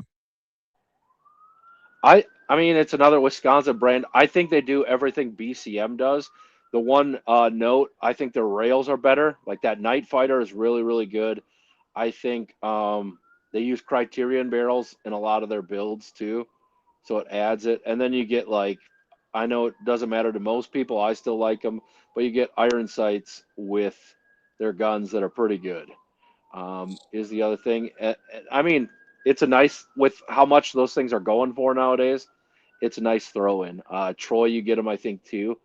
But Midwest, I wish they would focus more on their ARs and not on revolver stocks and lever action guns and AK parts, because their AR-15s fly under the radar yet, despite being really, really good. So I would say, yeah, they're in that okay category. They could definitely have some more upgraded parts on them, but if it's between Midwest and BCM, if it's a Night Fighter, I'm taking a Midwest. So I don't mind the value here because these are going for about 15 hundo. I really like, I might even love Criterion Core Barrel. Okay, I think they might be some of the best barrels out there for like the average Joe. They're relatively lightweight. They have a fantastic taper. They're super accurate. They're chrome lined. They do all the things. They cost about the same as Geisley. You can argue between Geisley taper or Criterion Core. I like both. So going with Criterion on the barrel, very good. Backup sights, kind of a novel feature. Decent furniture selection, 11.5. The one thing that I disagree with you on is I dislike Midwest Industries rails. The reason why is because they're just a clamp on the bottom with like an anti-pull tab, that little steel notch that goes in the barrel, and then they have two anti-rotation tabs on either side. I've bent those, and I've gotten a couple Midwest Industries handguards, which is why I don't offer them on any of my builds, where the clamps on the bottom, like they're out of spec, where they don't actually clamp onto the barrel nut. So the handguard actually just rotates forward and back, like maxed out torque, like just rotating back and forth, right? Because they don't actually, like, however the barrel nut and the handguard come together, it doesn't actually apply enough torque on the barrel nut to get it to stop moving by hand. So I've also dropped one of their rail and it completely bent out, like turned it sideways, one of the anti-rotation tabs. That can also happen on Cross Machining Tool, which is a brand that I do use, but I've never experienced the maxed out torque and it's still rotating by hand type thing. So now maybe that was just a one-off, maybe that's just my personal experience, but because of that, I don't use them on any of my builds. I mean, Task Force Tater says, yeah, Midwest handguards are some of the worst I've ever used. I've built one with the Night Fighter rail, so I don't have too much experience with the Night Fighter rail, but they're standard like Combat G4, whatever they're called. I'm not as big of a fan of. Yeah, they got a newer one too that's like a heavy duty, but Josh sold me on the Night Fighter when I was looking at the heavy duty handguard one, and he's like, it's the same as the Night Fighter, just with more weight, basically. So yeah, I would definitely Do they sell a be complete one going with with the Night Fighter. Do they sell a complete one with the Night Fighter? I don't see one with the Night Fighter. They I'm just on their should. website right now. They should. Maybe I'm missing it. Maybe I'm being stupid. It might just be That's called great. like something Night Fighter, like Night on like their designation. But they got a lot of different ones. I would agree with you on the combat rail, probably not so much. Night Fighter rail is a big upgrade on it, but it's right in that BCM price range. For the most part, it's pretty similar. The Criterion barrel goes a long way though. And I mean, I had a Well, Midwest. I would say the Criterion barrel, hands down, is better than the BCM barrel. Like, I would take the Yeah. Criterion barrel over it every day. In terms of gassing and accuracy, I'm a big fan of the Criterions. Yep. So, here is like for those of you wondering, this is the Night Fighter handguard. Now, I don't know. This looks, maybe I'm crazy, but this looks standard to me. What's the difference with the Night Fighter rail? I think it's a little Maybe I bit haven't like used the Night Fighter. of a longer barrel nut. It's like more of a lockup, or I should say, it's a little bit sturdier than their combat one, but it's like the same idea, just a little bit more. But I don't know. The feel for me is really nice. Like, it's slim.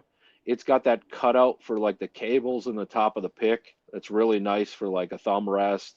I don't know. It's very comfy with things. And I haven't had any issues with a Night Fighter, but yeah, it's basically just a longer barrel nut version of the combat, like what Shadow Force said, I think. Yeah, the thing I don't like about it is, so the people who don't know, like this little thing right here. Actually, you can't see, but there you go. There's my mouse.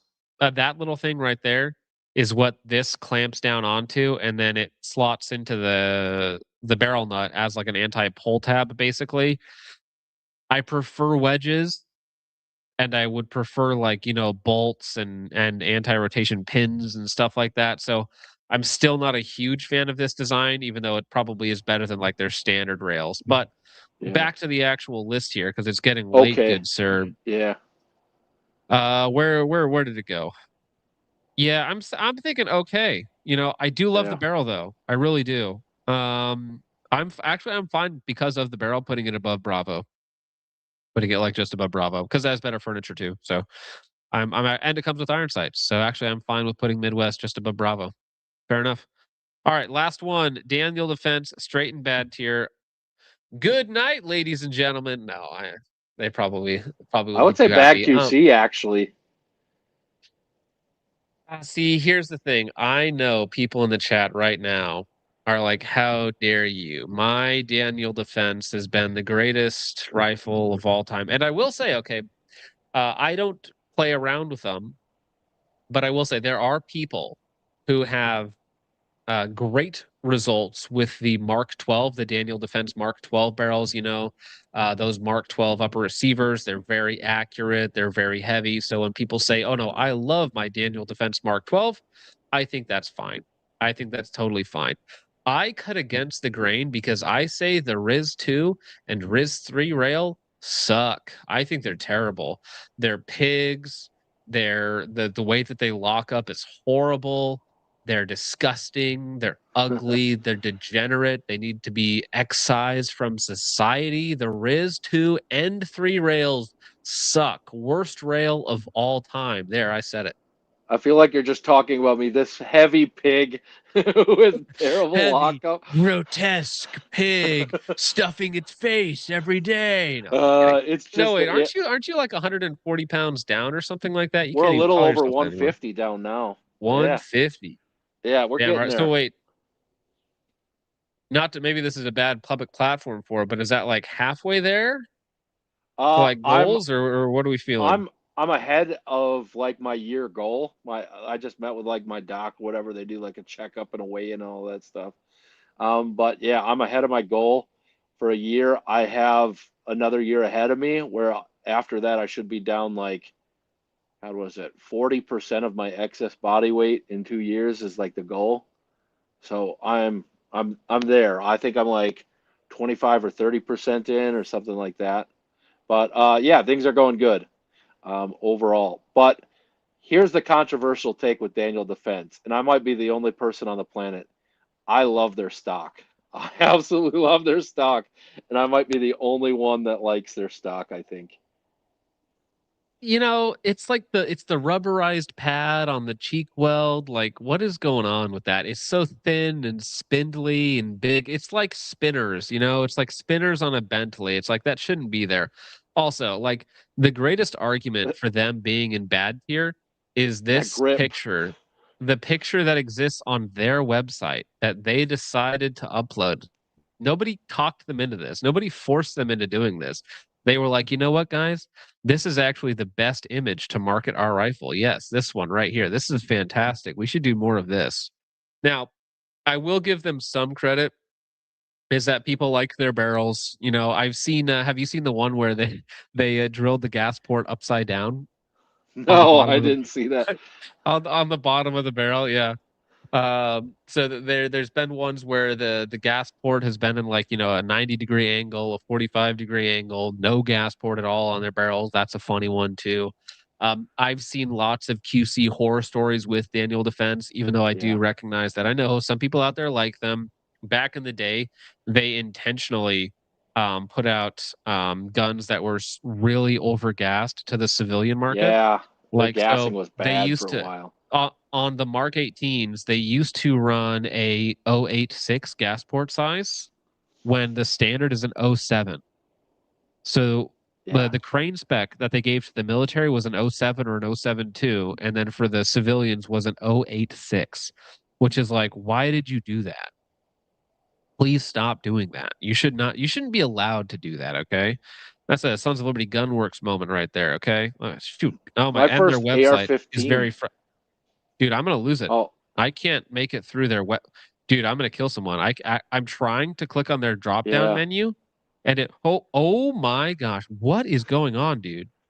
I actually can't click through their drop down menu. It's trolling me. Their website is actually trolling me right now. Okay, well here, maybe I can explain to you guys why the Riz 3 and 2 by proxy are terrible rails. Maybe I can show you guys why.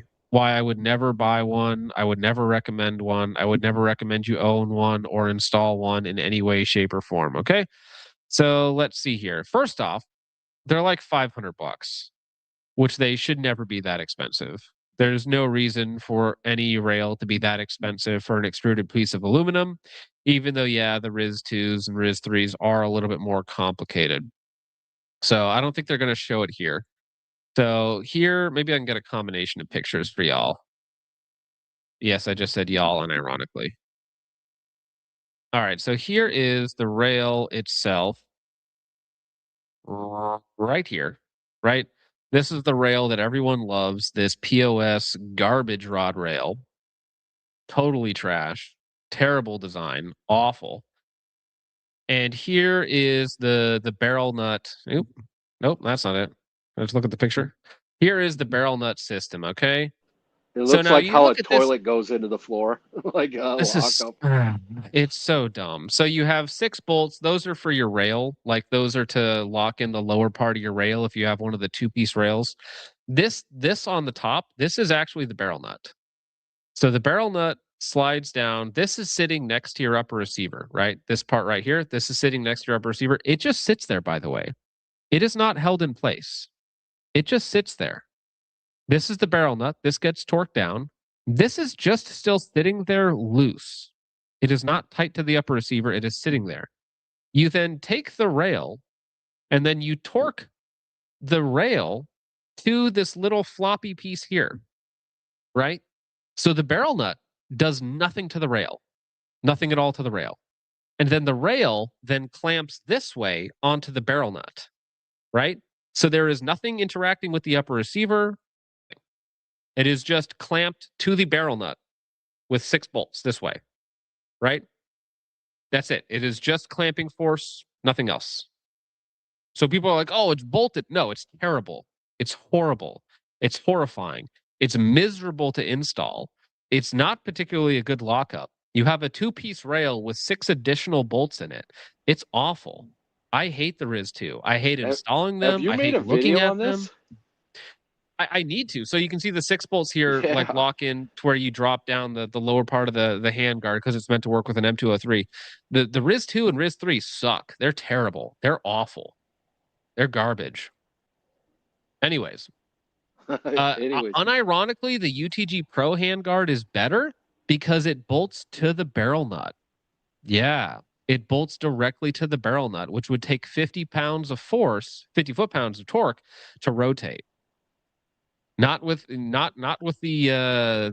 Daniel Defense Riz 2 and Riz 3. The UTG Pro unironically did it better.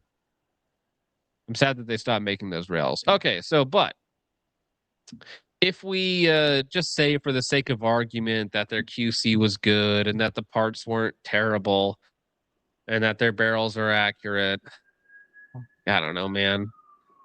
Like, I think the furniture is okay. I think the bolt carrier groups are fine.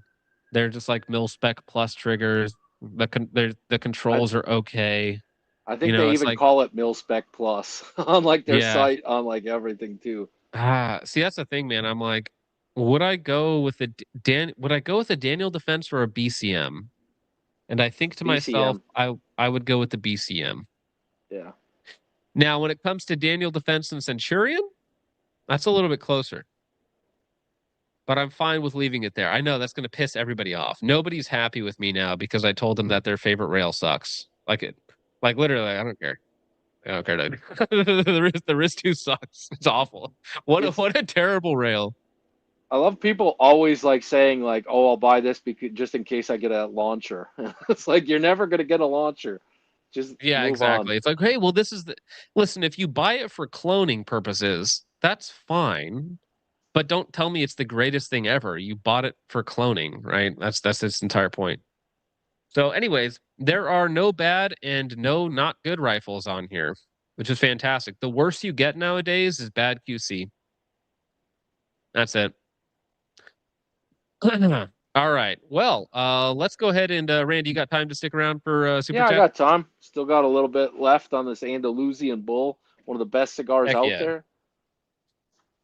All non-double nut systems equals subpar. Are we talking about the Blackout Dynamics? I think the Blackout Dynamics is the one with a double nut. All right. Let's see. All I do is overpenetrate for $4.99. Says Big Toe Money. Also, thanks again. Well, you are welcome. All I do is overpenetrate. For $5, you get 7 seconds. Where to go? There it is. This is a song of the summer shit. You know it's funny. Walk on stage with no shoes on. All I need is feet, boy, I'm too gone. Hey, take money. I think it's retarded and gay. Okay? Thank you. All I do is overpenetrate. Appreciate you there, sir. Lon Harichi for 2. Famous Troy Industry employee. That's a joke. That's a joke. Trench is proof you can have 75% downs. Yeah, it's like Shane Gillis. He got nicked by it. You know, he got nicked by the downs. I say Trench has encephalitis. Like, there's no way there's no, like, a ton of water in that head. Okay, he does have a large head for how diminutive his stature appears to be. Okay, I'm not saying anything specific, but I'm, It's like that guy on Venture Brothers. Yeah. Zanico for 2 says, your stream must be, or your internet must be down. I didn't get the link. My apologies. Listen, okay, you would rage quit because of me trashing your wrist too. Okay, I know you. Thank you, Zanico. CM Scar for 2 says, date night. We'll catch the stream tomorrow. Well, hey, God bless you, good sir, and I hope you have a wonderful date. I'm hanging out with you guys rather than going on a date with my old lady. So, Zanico for 2 says, blasphemy. Dude, I'm pretty sure half the people in this chat are going to be screaming at me for blasphemy and all sorts of things. Let me see. Actually, I need to get where did my phone go? How did I lose my phone? I haven't gone anywhere. What happened? Oh, found it. I was sitting on it. My bad. Okay, I gotta see if I have the Rumble chat up on my phone because it disappears if I'm not on it. Please still have it. Let's see. Okay, there we go. Perfect. All right. Thank you, Zanico. Appreciate you. Lost Arrow for 5 says LaRue is S tier. Oh, dude, I should have put LaRue on the list, but I do actually. I love their handguard receiver sets. I think their barrels are accurate and well gassed. It's too bad that they like stopped making some of their best stuff. Like that's what happens when LaRue makes something that's good, then they stop making it. Mark LaRue's dating profile is the best part of LaRue, I think. Is it Grinder or what are we talking about? I think he posts on like Facebook, like, "Hey, any single ladies?" or something. Oh my like that. gosh. It's great. Very boomer coded. St. John's Crusade for $20 says we need some Jade Toe money for this Friday night. Spend time with your families, touch grass, enjoy nature because summer is here. Well, thank you very much, St. John's Crusade. Shoot, now I gotta try and figure out how do I get Jade Toe money over to you so you can watch it? Because I don't think I have it on my computer right now. Let me see here. I found it. You'll have it in just a moment. Worry not, young man. It takes me a minute to boomer transfer everything from my phone to my computer because I'm 1,000 years old. If Thank you, Andrew's St. out John's there, Crusade. we need a hard Go ahead. style big toe money, like for like an AK stream or something like that down the road. We need a hard Oh, there style we go. version. Every Monday, I should come up with a different version of Big Toe Money when Jake's on. There's Andrew. Paulie B for 2 says Sig confirmed Jewish. Imagine my shock. Yes, many such cases. Thank you, Paulie B. Hope you're having a good night out there, sir. Patterns for 5 says, so no Pacific Northwest Gorilla tonight. I need to complain about getting sent rotten cans of beans from my frick bin mystery box. I am sorry to hear that, Patterns. He will be on Monday, okay? I talked to him today. He's scheduled for Monday night, Pacific Northwest Gorilla. We're going to grill the gorilla on Monday night because my audience was like, don't talk to him. He's a Fed. And I was like, I don't care. I'll talk to him anyways. Let him do your coupon codes. I heard that works out good. Yeah, no coupon codes. Banana Watch for 5 says, watch Devin Stack's Outlaws about Sam Roth on Rumble or your Sons of Liberty Gunworks, a.k.a. PP Liquor. Well, hey, I'm not a PP Liquor. You take that back. You take that back, good sir. Hopefully this is the right one.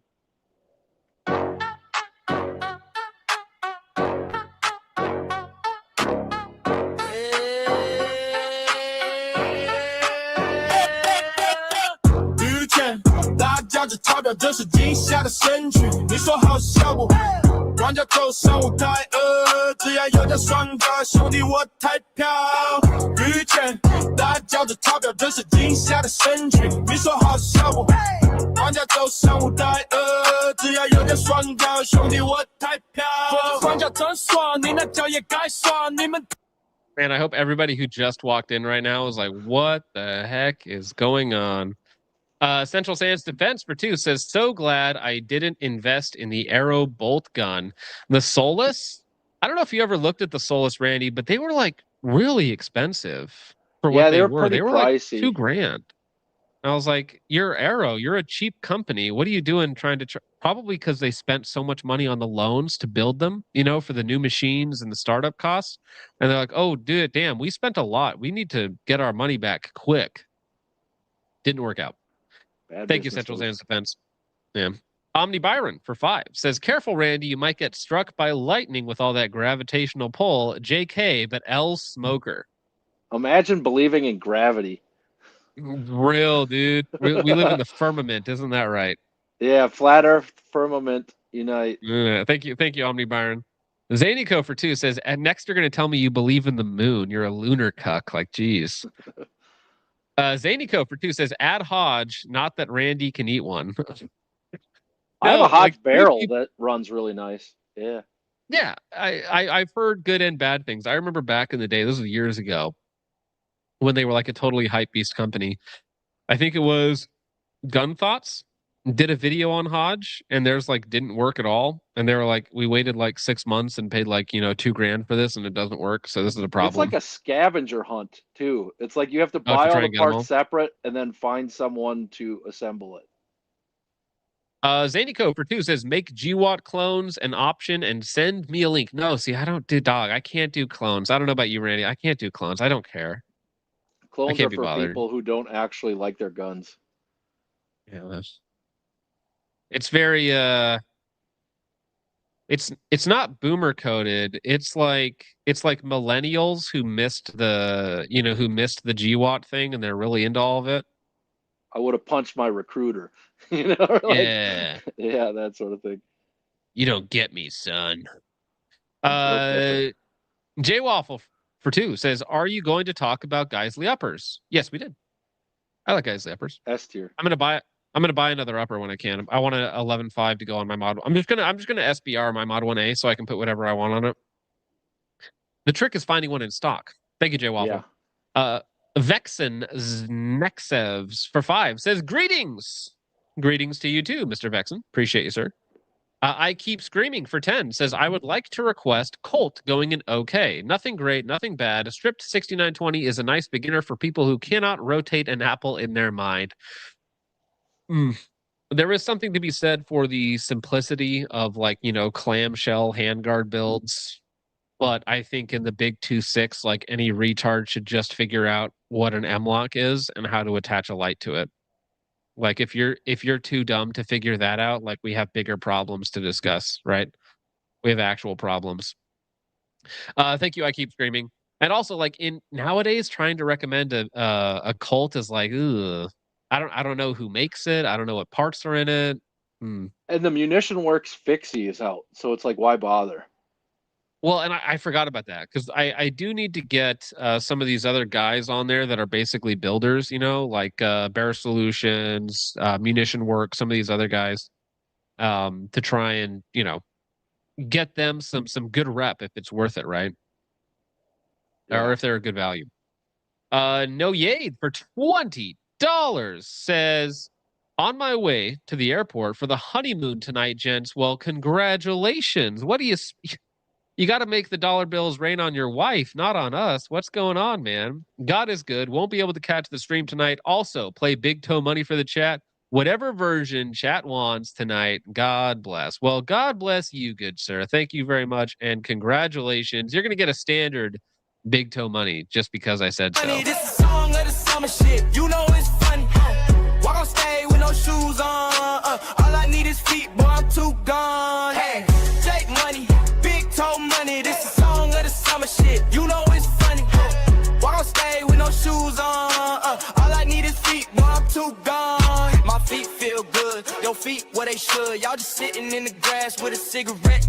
Jake Money, Big Toe Money, that's a bigger check. Walking in, everybody. Thank you very much, No Yade. I appreciate you, sir. Julio for 5 says the Knicks win 4-1. World Cup finals, Bosnia versus Argentina, of course. Remember, Trump is the Antichrist. He'll revive Satan Yahoo and the false prophet at the third temple, oy vey. Pretty good. Don't watch soccer. It's like, yeah, you could have told me anything about we're the soccer Americans. I'd have been like, whatever, bro. Yeah. Spencer Porter for 10 says, "I'm back. Also, don't watch Obsession unless you're into that stuff." I haven't watched horror movies. I haven't watched horror movies since I was like in college. We used to watch like horror movies every week in my friends group. But now that I'm a little older, I just don't care as much. It's like whatever. I watch them I've heard it's good. daily. Yeah. Oh yeah. Yeah. Well, I've heard Obsession is good. Okay, so if you want something that's good, go watch that, I guess. Calico Republic for 10 says, "Does anyone on the panel or chat have any info on the new Masterpiece Arms the 30K Defender? It has an AR-15 lower, so I think it would be a nice super safety host. Thank you, and God bless." Well, God bless you, Mr. Calico Republic. Very cute PFP there. I think Masterpiece Arms is such a strange company, right? Because it's like, oh, you guys make like a really cheap Uzi thing? And it's like, yeah, of course. And you guys also make a $4,000 custom 2011? It's like, yeah, of course. That's really good. Why wouldn't we? Yeah. Oh, I know. That is really good. And it's like, yeah, they're 2011. yeah, duh. Like, why wouldn't we? Well, okay, we've talked about this. We've talked about this on stream before. In fact, good sir, if you go to our Clips channel, we've talked about this one extensively. So the 30K Defender, it's like a modern Uzi with like AR lower and fire controls. So it's like, it's only 900, right? I think it's a meme, but if you just want something dumb, Glock fed 9mm that you can put an FRT into, like it will do that thing. So if you're You into have to this yell- sort of thing, go for it. You have to yell "break yourself" before you shoot it. Yeah. I mean, it's probably fine. It's probably fine. Matt Saint for 5 says nothing, drops it on the table, walks away like a Chad. Thank you, Matt Saint. Appreciate that. DM Louise for 2 says we need a tier list of all the meme gun brands. In 2026, there's really not too many meme guns floating around out Spikes, there. meme Black companies. Rain Ordnance. Oh, dude. Are they still okay? I do buy some Spikes parts. Okay. The spider logo is a little cringe, but I do buy some Spikes parts. How many Knights Templar lowers do you have? 0. I have 0 of those. That is, dude, I forgot that they make those. It's so every time somebody reminds me of that, it's like I get flashbang to 2013. Thank you, DM Louise. Shibes for 2 says, give Flesh Simulator a hug. He probably needs it. I saw he was schizo posting again. I don't Good know for who him. that I hope is. I heard him talking about it in the Discord. I don't know who that is. Flesh Simulator is an interesting person. You should go watch him schizo post. He just is like YouTube comedy schizo posting. You know, it's very like Zoomer humor. HSB Snake for 5 says PSA M110s are notoriously bad. Even Centreview rifles had issues on camera. +1 on bad PSA warranty. Refused to warranty a BCG that never worked out of the box. Yeah, this was back in the day before I was doing like anybody knew who I was, but I had a PSA BCG. The ejector just shot out of it.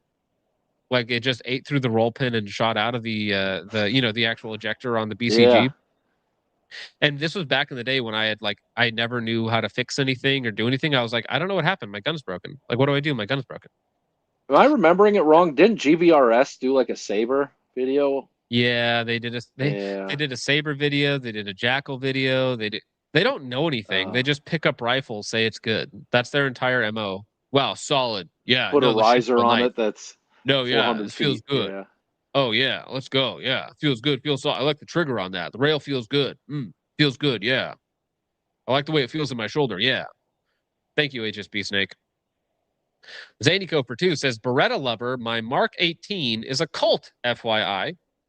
I like 10.3s. You know, I think they're cool. I think they're a little. The 11.5 does everything, so that's why everybody loves them. Central Sands Defense for 2 says my beloved ADM is S tier. You take it back. Another Wisco, buying Wisco guns. Appreciate it. Right. Thank you, Ben. Zanico for 2 says, John, I'm screaming at you. #RIS2 gang. It's all right. It's all right to have your little, pet autism, okay? Just don't leave them running around the store. Thank you, Zanico. Amrite Boy for 7 months says, can't catch the show tonight. 12-hour drive. Dude, that's the best time to watch a show. What else are you going to be doing on a 12-hour drive? You have the YouTube video playing in your phone holder right in front of you while you're driving. It's like driving plus Subway Surfers. It's fantastic, okay? It makes the drive go by really fast. Thank you, Amrite Boy. Ditch Handbomb for 10 says, have you shot a Mustang, John? Shot a Mustang. Is that a type of... So Mustang is, I think it's a Florida one, and I'm doing a video not on a Mustang, but they use this SP4 coating on some of their bolt carriers, and it's pretty interesting. Like the SP4 is pretty wild. What's it supposed to do? Oh my gosh! It's like they're expensive. The Mustangs are pretty crazy. SP4 is like, I would say it's like a super version of the nano coating. Like honestly, it's pretty wild. If you've seen it, and I have SP4 coated bolt carrier or PWCS or something, if you want to call it that I'm testing right now, and it's pretty stupid. Like how the lubricity and the coating, that sort of thing. Yeah, so they're over $4,000 for a rifle. I think Honest Outlaw reviewed one, but who knows? Yeah.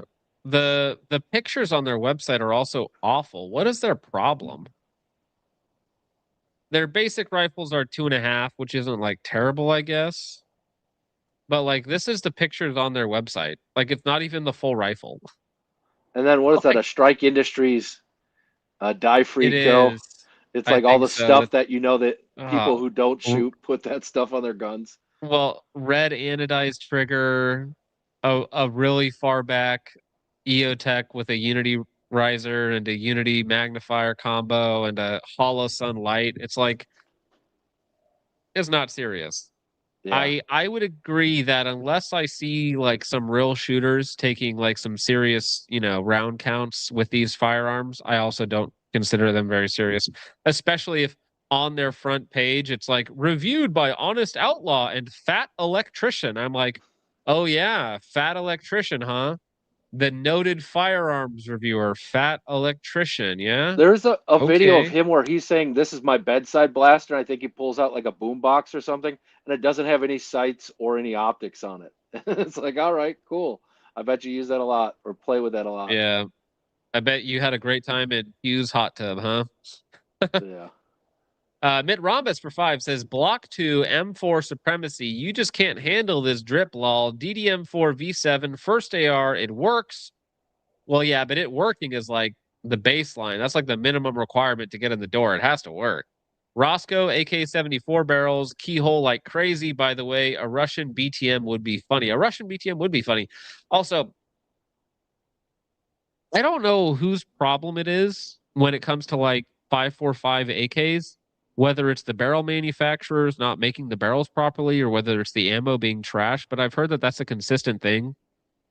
Anytime you get an AR manufacturer to try and make 5.45 barrels, it just does not go well. So I don't know whose problem that is, but also stop buying 5.45, AKs.